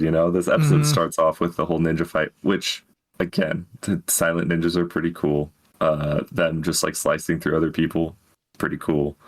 Like, it kind of rules. Them running up the hospital is also like, I remember the visual of them like running up the hospital, and it's cool visuals. So Claire yells at him. There's the hospital fight. Him and Foggy do officially break up, and there's a good line with them there that I know where to start. This is nowhere to start. I wasn't asking permission. See you, Foggy. And it's just like the end, like, just a little fight between them two about like that's something that didn't even really matter, and then it's over. Really good. Then what happens after they go to prison? Elektra Surf Dracula's her size this episode. Yeah, that's really stupid. And she kills that. That was annoying. Yeah. Also, she's not good with the size. Like the entire choreography team, I'll blame, because they look stupid every time we see them. Should have just got a sword. I think it's okay. Defenders, don't worry, we'll come through. Oh, the Karen journalist stuff gets pretty good. There's you never pull that patriarchal with Ben. He cuts her off. You're right, and I'll never make that mistake again. Not with someone I care about. It's very cheesy, but it's also like, okay, Karen also constantly putting herself in mortal danger. So, like, I don't know that Ben was better or worse at that about that because he did get murdered, but that was also in his own house. He wasn't sneaking into murderers' houses constantly. I mean, that's the secret. Stay out of your own house and you won't get murdered. Yeah. I mean, it's a good rule of thumb. Oh yeah, Reyes also gets slimed this episode, and I felt nothing when that happened. It was so funny because she was in a college hoodie when that happened. Okay, see, I thought that was the next episode. So there's also that the Frank kills. Well, so that happens before quote unquote Frank. Right, that happens before Matt goes to the prison, right? Yes. That's the first thing in the episode. Yeah, that seems pretty sick though. Reyes being like actually scared for her life, scared for her child. Seeing Reyes like get totally murked right there like that, it's pretty sick. It's pretty sick. My only note on that scene is like there's a lot of impact for various reasons, but also for physical reasons. I think those are squibs. Yeah, and it's really weird in contrast to when Karen kills Wesley because it's otherwise a good scene, but the CG blood like really harms what is a good scene. Well, it's because they had all the budget for season 2. Yeah. Right. Like we can allocate a proper squib budget this time. Yeah, good episode though. It is. This one is probably top 3 of the whole show for me. Actually, of the whole even show, with the size, yeah. Even with that, dragging even it down, with everything else is so good. Even with the Claire subplot this episode, with all the blood boys and the I'm fine with it because the fight's cool. Is why. That's fine. I'm cool with it. The blood boys are weird too. That's a freaky ass thing to have in like a superhero show. It's really weird. Like even if it's tied to the boring hand stuff, it's like weird. Also, the episode does end on like 2 notes of Matt deciding to be Daredevil full time. I put the note, Matt trying to live that true revolutionary life. You'll understand that more next week when you listen to an insane propaganda film, or us talk about an insane propaganda film.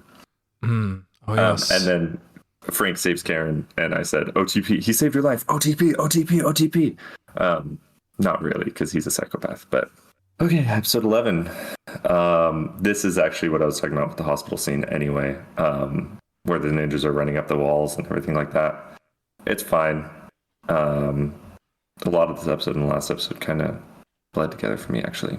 Karen and Frank do some stuff. They do some. They're in the diner. Really good. Yeah, that's really good. Oh, Karen says, "I'm not yours to protect, Matt," which I thought was really good. Everything with Claire in this episode is really funny because it's very clear that they're setting her up to move over to Luke Cage. Yeah, like you're not such a hero, and then she goes over to Luke Cage. Yeah. They're like, "Oh, you can't work in this part of town anymore." She's like, "Bet, I'm going to Harlem." Yeah. So yeah, that stuff happens, and then Karen, Frank in the diner. Crazy fight scene immediately after they're talking, and she's like, "You were using me as bait." Yeah, because you keep throwing yourself into dangerous situations, Karen. You crazy person. Awful in a completely different way than anybody else. It's fantastic. Oh, Gal comes back for like one scene. Yes, Gal comes back for like one scene. Awful. I think there's a lot of good Matt and Frank stuff in this episode. Well, this is Frank dies in this one, right? Frank, quote unquote, dies. Yeah. So it was really funny when Matt barges in on Frank about to kill that guy, and Frank's first reaction is, "Oh, for Christ's sake!" Yeah. Which, like, that's the other thing about Matt's half of the storyline this season being so much that it sucks so bad is also it's like the characters think that too. Yeah. Like, Jesus Christ, Matt, you're never around. You keep bothering me at the worst times. Like, and it's not on purpose because it's boring. So much of the hand stuff is boring, but it also is really funny because the characters are so exasperated with him, and it's fair. It's totally fair to be exasperated with them, or not, at this point. There's a lot of like really small funny bits too, like when Matt's talking about like, actually crossing the line and killing someone. He does the hand signal, the cross. He's like, Lord forbid I kill someone. Yeah. But yeah, everything with Frank and Matt here, you know, like with Frank pushing him away from like actually crossing that line, I think is really well done. Yeah, I mean, I also like such a big thing here are like the reason these two work as opposing so well. The way that the reason Punisher works so well as a villain to Matt is that they're both driven by strong, like ridiculously strong principles, but those principles are at odds. And I like how much the show refuses to dissolve that. You know, the show will have Frank repeatedly tell Matt, "No, you are wrong. I'm not. You're like I'm gonna kill these people. They need to die." And like it doesn't resolve that. Like again, it's why it comes back around to being like these two on screen are incredible. They just know how to live in that area really well as actors and like the characters too. Yeah, the Karen stuff is super interesting from this point on too, because like her like willingness to help Frank because like she figured everything out about him. You know, it's not like he was honest with her. She didn't go to him and be like, "Hey, Frank, be honest with me." No, she like, "Here's your kids who died, who got killed. Tell me about it." Then he cried a little bit, and then she found out more through investigating, and then she did 90% of the work to get to know him and to get to him to trust her to give her the 10%, versus Matt, where it's like he willingly gave her 90%. They're friends, but he's withholding this important part. And it's really interesting the separation of all of that, you know. Again, Frank as the Elektra figure for Karen works so much better than Elektra as the second figure to Matt. And it's because of all of that gets so fleshed out for Karen, I think. All right, episode 12. Anything on 10, 11, anything? Nope. No, I forgot to take notes for these episodes. Hell yeah. Well, yeah, you were too deep in the D hole. You were like halfway through it. Yeah, I think the echo of Frank and Karen is a good point though to make. Yeah, no, I like. It's funny really because like, especially because like in the position Frank's in, it does force them to kind of figure out a way for her organically to work with them. So it just like comes out better than some of the weird plot kind of like magic trickery they do with Matt and Elektra. Yeah, for sure. My high school college crush. I've got to abandon everything I've been doing until now. I know. I do. I do really like how Foggy has zero opinion on Elektra. He's like, that girl that tried to get you kicked out of college? Huh. Okay. Like, I like how it also like in all this time, you know, even when Foggy like learned some of the truth, it's never come up. Like this is, you know, like he did that one bit from the Conan podcast. Jeffrey Epstein, the financier.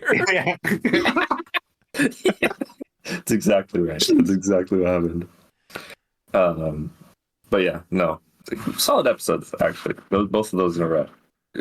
Interestingly, it had very little to do with the hand. Anyway, episode 12. basically, Stick's little hand. He reveals his hand. You might even say. Yeah.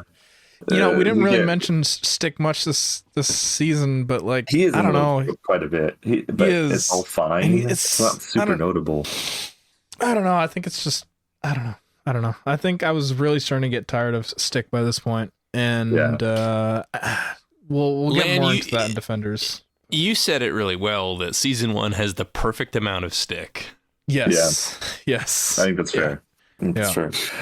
Like, and this is the episode I would have rather him been in, like this one, rather than being in so much of the season. Because like all of the comparisons between Matt and Elektra and all of those relationships between Matt, Elektra, and Matt Fifth and Stick and Elektra are really cool. Like they did figure out a way to make this a thing that like there's a lot of cool things going on there between, especially with like Matt's principles versus Stick's principles.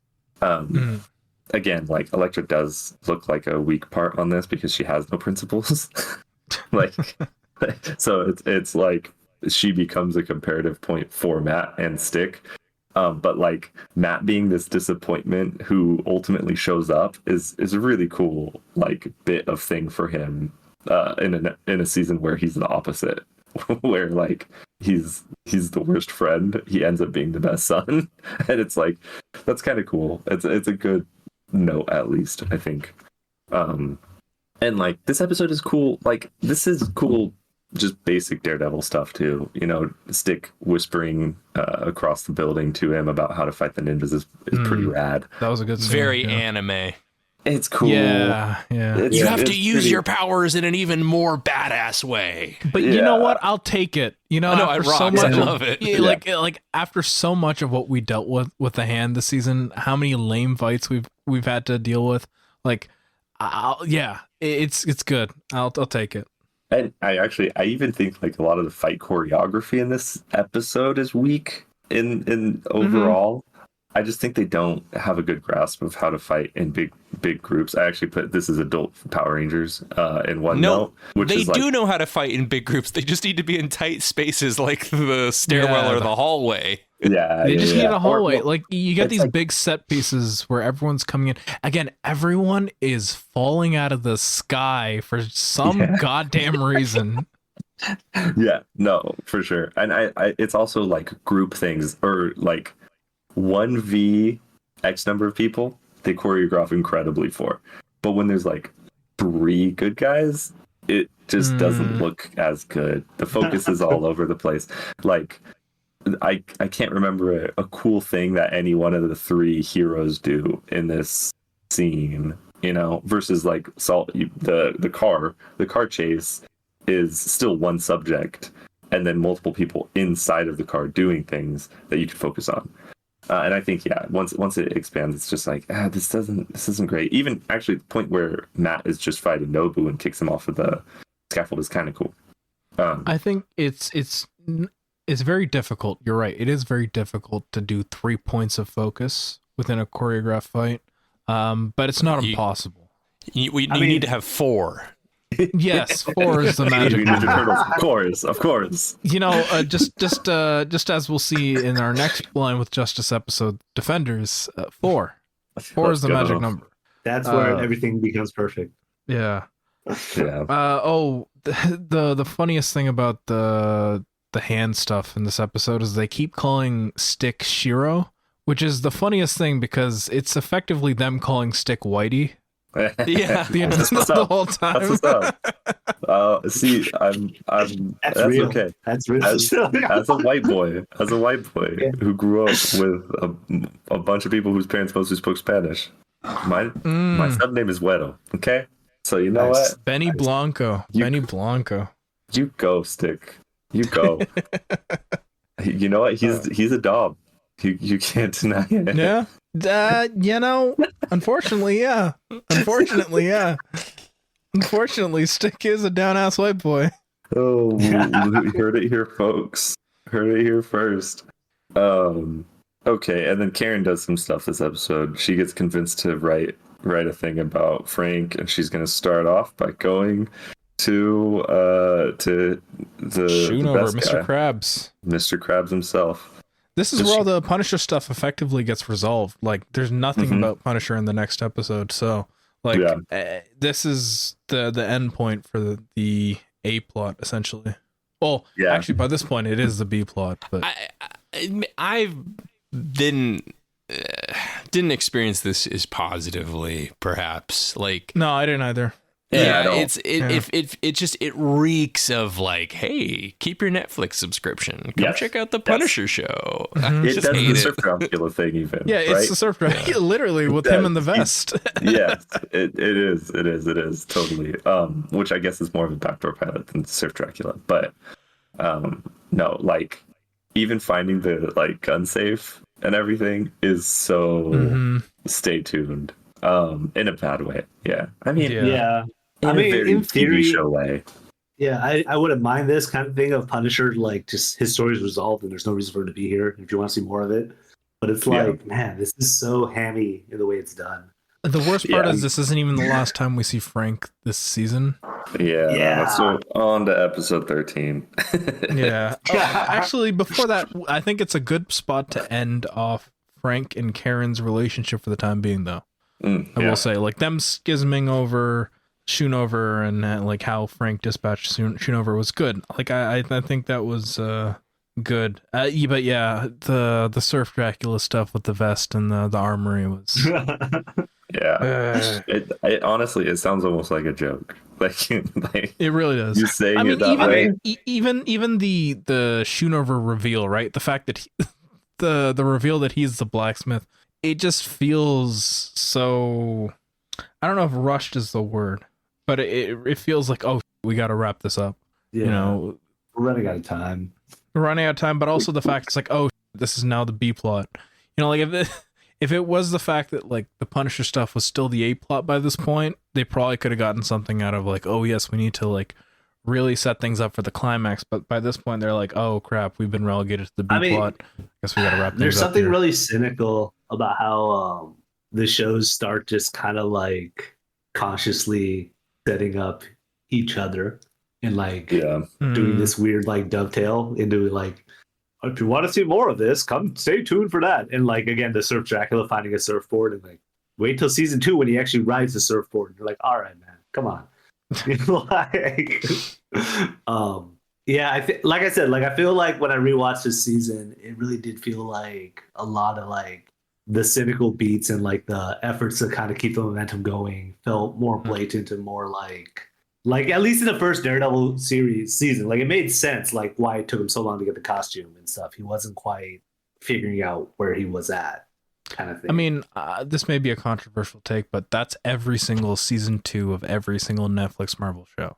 Yeah, like you can tell that none of these shows were intended to go past the first season, and so when you get to the second season of any of the shows, like Jessica Jones, Iron Fist, Luke Cage, even Punisher especially, they're like, ah, crap, we need to keep this going, but you know, what do we do? Because at this point, you know, the only things that were confirmed initially by the initial contract between Netflix and Marvel was 1 season each of Daredevil, Jessica Jones, Luke Cage, Iron Fist, and then Defenders, right? So the logical flow was supposed to be Daredevil season 1 and then Defenders, but now you have to like wedge this in here, and as a result, you know, that like that can explain so much of like why the season turned out the way that it did.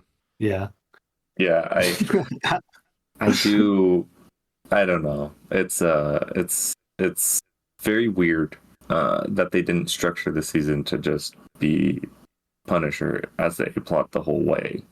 And like they definitely they clearly overcommitted to the hand stuff, especially by this point.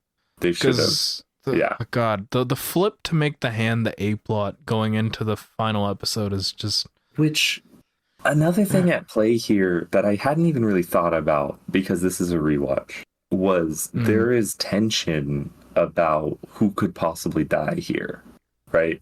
Like we know the hand is involved, so Elektra's probably gonna die. Maybe she's introduced. The most famous thing Elektra has ever done was die until she became Daredevil. Probably the most notable, I'll say.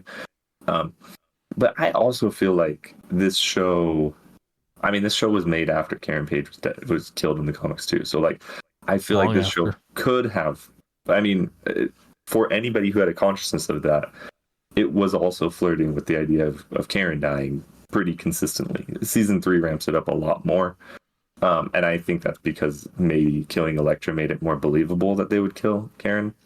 But I do think that's part of the thing too here is like playing with that tension and playing with those expectations. And in Elektra's case, like it's just a weird thing where I don't know that it's signposted, but it's just a weird thing thinking about it in terms of this season, and that feels like why they were like, we need to make this the A plot. But it's also knowing that Elektra died from like Nobu, you know. But oh right, we forgot to mention Nobu comes back. Hey guys, Have we mentioned that Nobu was also invented by Akira Yoshida? Have we forgotten about that with your? Oh yes, we did bring that up in the in our group chat because we were like, what kind of sick mind would come up with a character like Nobu? And I looked into it and I'm like, created by Akira Yoshida. Fascinating. Fascinating. Man. So that's the legacy of this character in this show. Oh, he comes back with like a scar. Like he's resurrected perfectly fine, except for that one scar. That's how you know. I can't believe he's the final boss for this season, man. Yeah. I just, when you look at the final bosses or the final encounters of every single one of these shows, right? Like season 1, you had that very iconic fight between Matt and Fisk. Season 3, you have the three-way between Bullseye, Daredevil, and Fisk. Even Defenders, you have that final showdown, which we'll get to in our next Blend with Justice episode. But like this, it's like, oh, it's Nobu. We already wrapped up all the Punisher stuff, so he gets to show up and help a little bit. So I like the Nobu fight on a physical level. I think there's a lot of cool fight and stunt stuff happening there. But yeah, on a story level, it's so stupid. Yeah, it's like not. I don't. It's like no way to coalesce the season because that's the boring part of the season. It's such a video gamey final boss. Yeah. Like everything about this final episode really feels very video gamey. Like, oh, we got to go to Melvin to get our next our final upgrades before we beat our final boss. Like there is a very signposted moment in this episode where, like, in video games when they say like beyond this point you cannot say this is your last moment to save before entering the final. Yeah, I made that example. No. Very signposted in the season. Tap R2. Tap R2 to switch to Punisher to provide cover for Matt Murdock. Yeah. Our state mandate or our mandated Punisher cutscene in the middle of the boss battle. It's like when a character shows up to give your character healing items in the middle of a fight. There's 2 stunts in this episode that I really want to praise. One is, even though it's silly that he has to go to Melvin to get the Billy Club grappling hook, I think it looks so sick when he puts it in action, and I get why they waited that long to do it. Like, it's all practical. It really does make the Born Again pale in comparison when he's like a CGI blobby man jumping around Bullseye. Like, that's the kind of thing where it's like, if you spend the money to do it right, I only need one shot of it, like they did in this episode. I see it spool around the pole. I see him swinging down on the rooftop. It looks sick as hell. Like, cool, you did the thing. I love that shot for what it is. And then the other stunt I really love is when he crashes into the window to save the hostages. The backlighting behind the window is so sick. It's the kind of action that keeps me invested in this show. Yeah. Oh, also on the note of hostages, it's really funny that Turk is one of the hostages. Yeah, and he's on house arrest, and that's how they get found. Dude, I want to give my girlfriend's opinion on Turk's appearances, because every time she sees Turk, she's like, "This is the comedy relief guy. He's a human trafficker. Like, what are we doing?" That was a whole thing we talked about in the first episode. Like, I was like, he literally was introduced selling women. Like, it's crazy. It's crazy that he's this guy. Nobu kills Elektra. Nobu kills Elektra. Didn't really feel much there, I honestly didn't either, and I like Elektra. Well, I think that's the issue is that, like, that very iconic moment in the comics when she dies, it's Bullseye killing her. Yeah. Right? Yeah. So imagine having that moment recreated in the show, but instead of Bullseye killing her, it's the guy that Akira Yoshida created. Yeah, okay. So Akira Yoshida killing her. Like, oh my gosh, wait. Is Akira Yoshida in the credits? Oh, when Nobu appears? I don't know if they did that for the shows. Like, I don't know if they did the. I don't know. I'm Like, not a gonna go special back and thanks. check. I don't want to. They I don't want probably to. I don't don't. want to do a special. They probably don't. But I think it's a good point to raise like the way that Elektra is killed and how flat it feels, because it is that like Wikipedia-ification of superhero stuff. It's like, oh, well, it's Elektra. What's she famous for? Dying. We don't have Bullseye. Well, we'll kill her with someone else. Like, really? Yeah. Like, you couldn't think of anything? Yeah. I also the Nobu, right? The Nobu actor said there's a whole backstory, but Jeff Loeb stopped it from happening. And it's really tragic because I think Peter what's his name? Shinkoda is really good. Yeah. Yeah, he's really good, and they're giving him the most dirt material. Yeah, and that's one of the things too. And I mean, like, I don't know. This is a tough thing to figure out with the season in terms of like what could have been done differently. Where, I mean, Nobu in the first season is, I think, a lot of our, at least Lan's reaction to Nobu in the first season was due to knowing how trash he is in the second season. And like, Well, that plus, you know, like what we learned about the production after the fact, right? Right.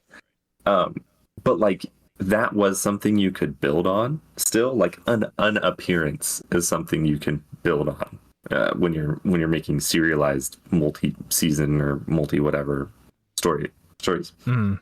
And like, I think Nobu, at least, maybe not the hand stuff. The hand stuff is so generic that it's hard to really see a good version of it.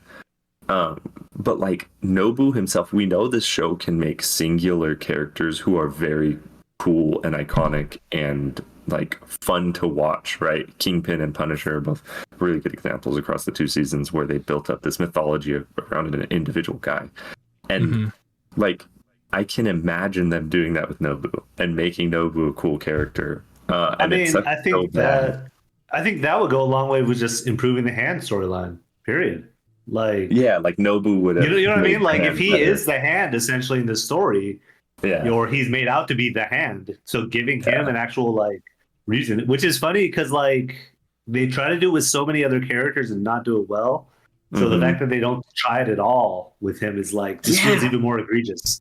Because like, say what you want about Elektra's storyline, like they at least try to do things with it, like even if it's not. Yeah, well you get done. an ample amount of backstory to it. You know, like you get to at least develop that part or that side of. Yeah, I mean, like Elektra's Stick also has that, right? And like, so like Nobu's just kind of like this weird vacuum character, and it's not even like in a he's mysterious and no one actually knows who he is kind of way, which would have been kind of also cool in a way to do it as development, but like, He's so just it just empty. feels like. Yeah, it just feels even worse because of like it's a deliberate choice that was made. So what you're saying is this resurrected character was an empty vessel of sorts? I think Blind so. Justice episode 3 coming in 2 weeks. So good. Wow. Thank you. Yeah, Thank you. and then also Matt tells Karen who he is. That Karen's is an a action reveal. journalist also, whatever. Yeah, that whatever. also happens. It's fine. But Karen, the woman with a habit for digging into people's lives when they don't want her to. Somehow shocked. You go, horrible woman. Oh my gosh. No, I lost my mind at this line, actually. It's that her editor and her are talking to each other. And she's like, Scotch helps you write? He's like, no, it helps me not care too much. And then he gives her a whole pep talk about writing something new, something different, something you. And he asks for 2,000 words. Which, like, Karen, you can do that. Why haven't you done that? 2,000 words on this like insane conspiracy about Frank Castle. Well, he asked her to do 2,000 words on how. No, he wanted her to write 2,000 words on how Israel was the most just criminal justice system in the world. So, I get why she was struggling. Yeah. Oh, yeah. right. And it was like, how do I cut this down to fit that many words? Really tough. Really tough. I think you could get him into 14 words, though, probably. Whoa. Well, Israel specifically. Uh, That was good. That was very good. I'll give that to you. Yeah. I'm calling Israel Nazis. That's okay. I'm Just not to a clarify. Nazi. Just to Karen's clarify, not a Nazi. Yeah. Okay. But someone else in that scene is all I will say. Yeah. Just for the record, we here at Midnight Grappler Animals do not endorse anti-Semitism, but we are very anti-Israel. So, True. yeah. That was good.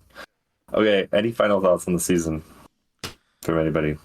It's very much like your worst Daredevil comic. It's still better on average than your average Netflix Marvel show. So, you know, when you look at the average of all the Netflix Marvel shows, it's kind of wild just how low it is. You know? Yeah.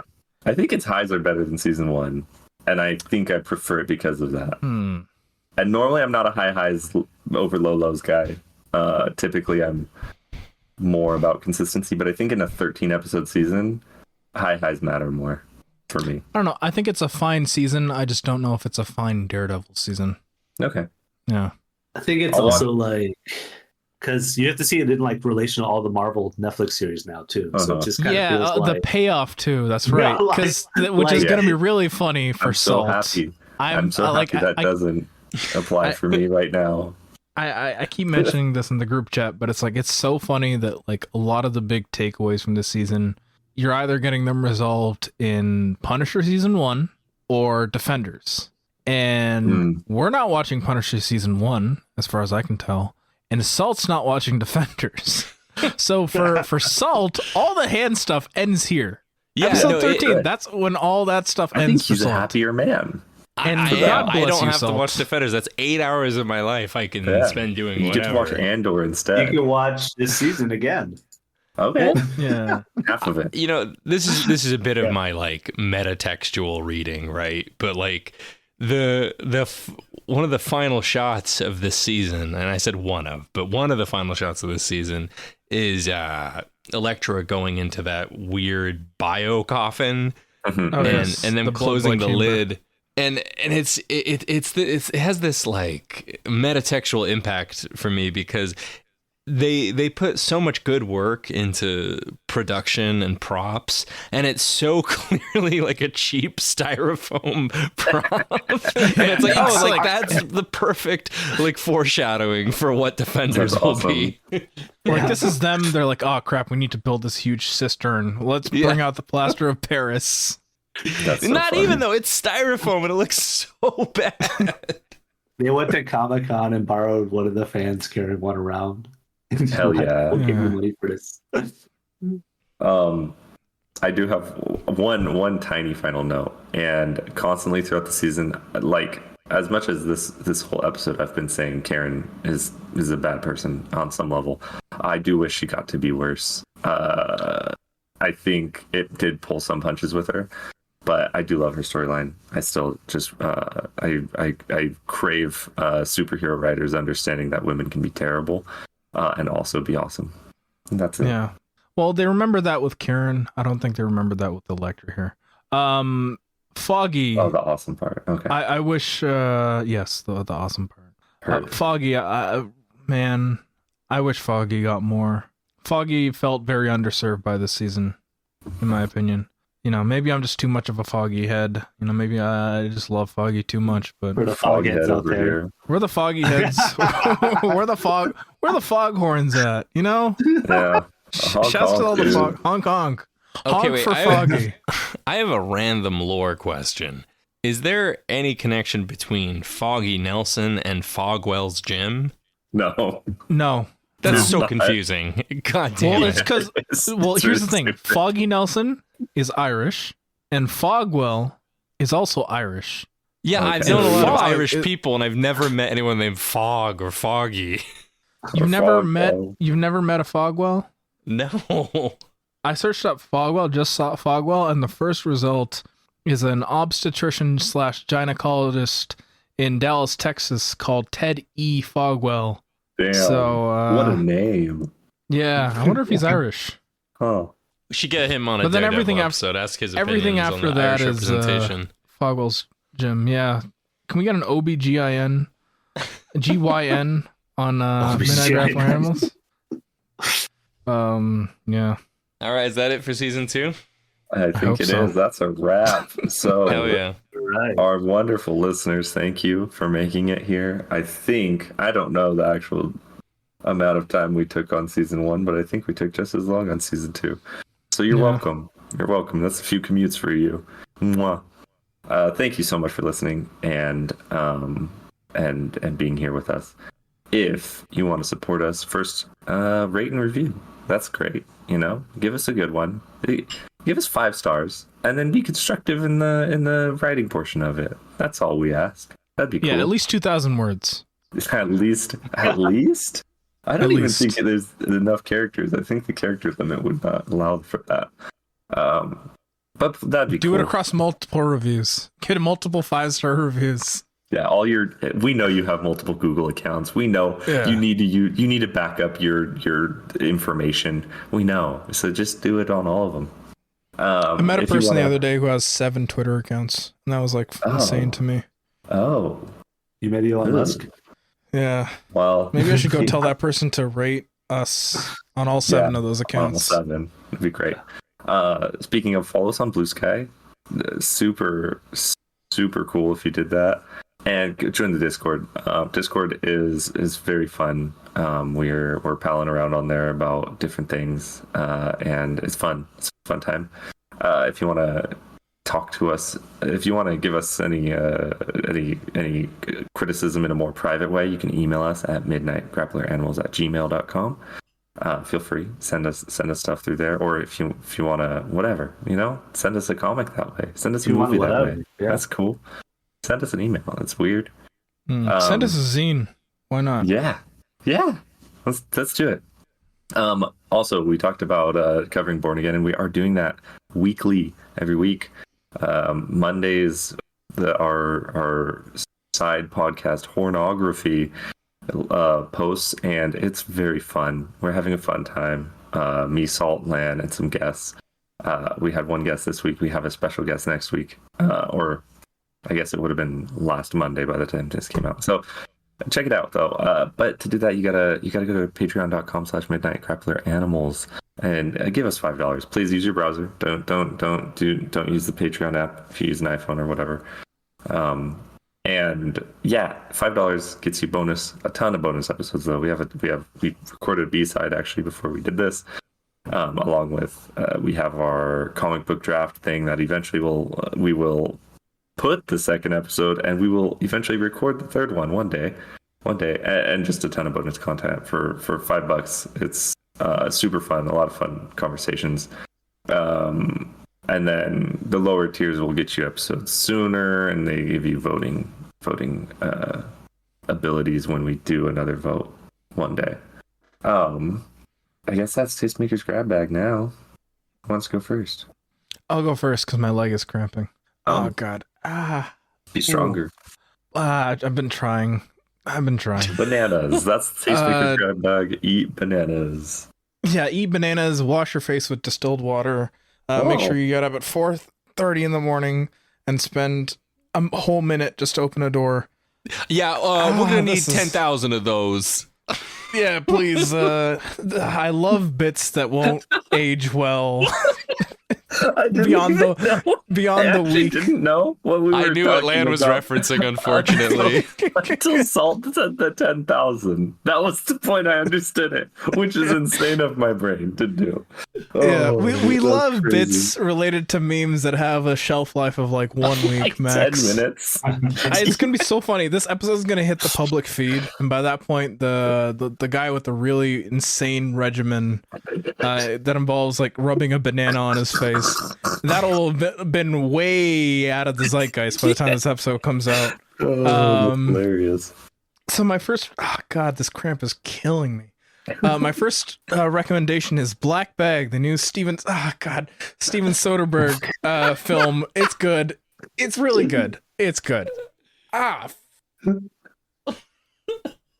Crabs. I'm gonna recommend Deli Boys again. I finished it. I finished it. It was good. It was really fun. I'm gonna recommend Deli Boys again. Oh, I think I recommended it next week too. So that's another one of those stupid bits. The stupid bits that I did with the previous 2 episodes as well. So at Deli Boys, that's it. That's it. That's it for me. Who's next? How do you top that? Like, Lan sounds like he's actually dying. He's actually It's a giving hamstring cramp too, which is the worst thing. Like Yo, finish this episode, man. Okay. I'm dying over here. I'm watching and greatly enjoying Chojin Sentai Jetman, which is one of the 90s Sentais. Sorry. It rocks. That's All right, awesome. I'm done. Awesome. You're really getting a no-way pilled. Yeah, it's his first thing, isn't it? It's his one of 2 seasons that he wrote when he was when he was writing for Sentai. Oh, not my abs too cramping. Oh god. He's just falling apart. All right, I'll go. I recommend going to a deli and getting a sandwich. That's sick. Oh, that's I awesome. think it's good. Yeah, I've been moving, so I haven't watched much media, but I've gone and gotten some sandwiches at some delis nearby, and it's good stuff. So go find a local deli and enjoy a sandwich. That's incredible. I have Asadora Volume 8. Still good. Keep buying them and not reading them, Lan. I got that volume like so many months ago, and it's just I been know. sitting on my shelf. I finally read it. It's good. And then my other is Andor. We're going to be covering Andor season 1. I watched the first arc. It's so good. It's so good. It's very good. It's very good. I'm very excited to watch the rest of it, but I watched the first arc, and I'm mad at season 2 for launching the way it is. It will be, but I get it. So watch Andor before we cover it. And that brings us to the end of the episode. Thank you so much, as always. Thank you so much, as always, for listening all the way to the end. And until next time, Keep on grappling. Keep on grappling. Keep on grappling. keep grappling with your Crampy hamstring. cramps. Oh god, I gotta piss too now.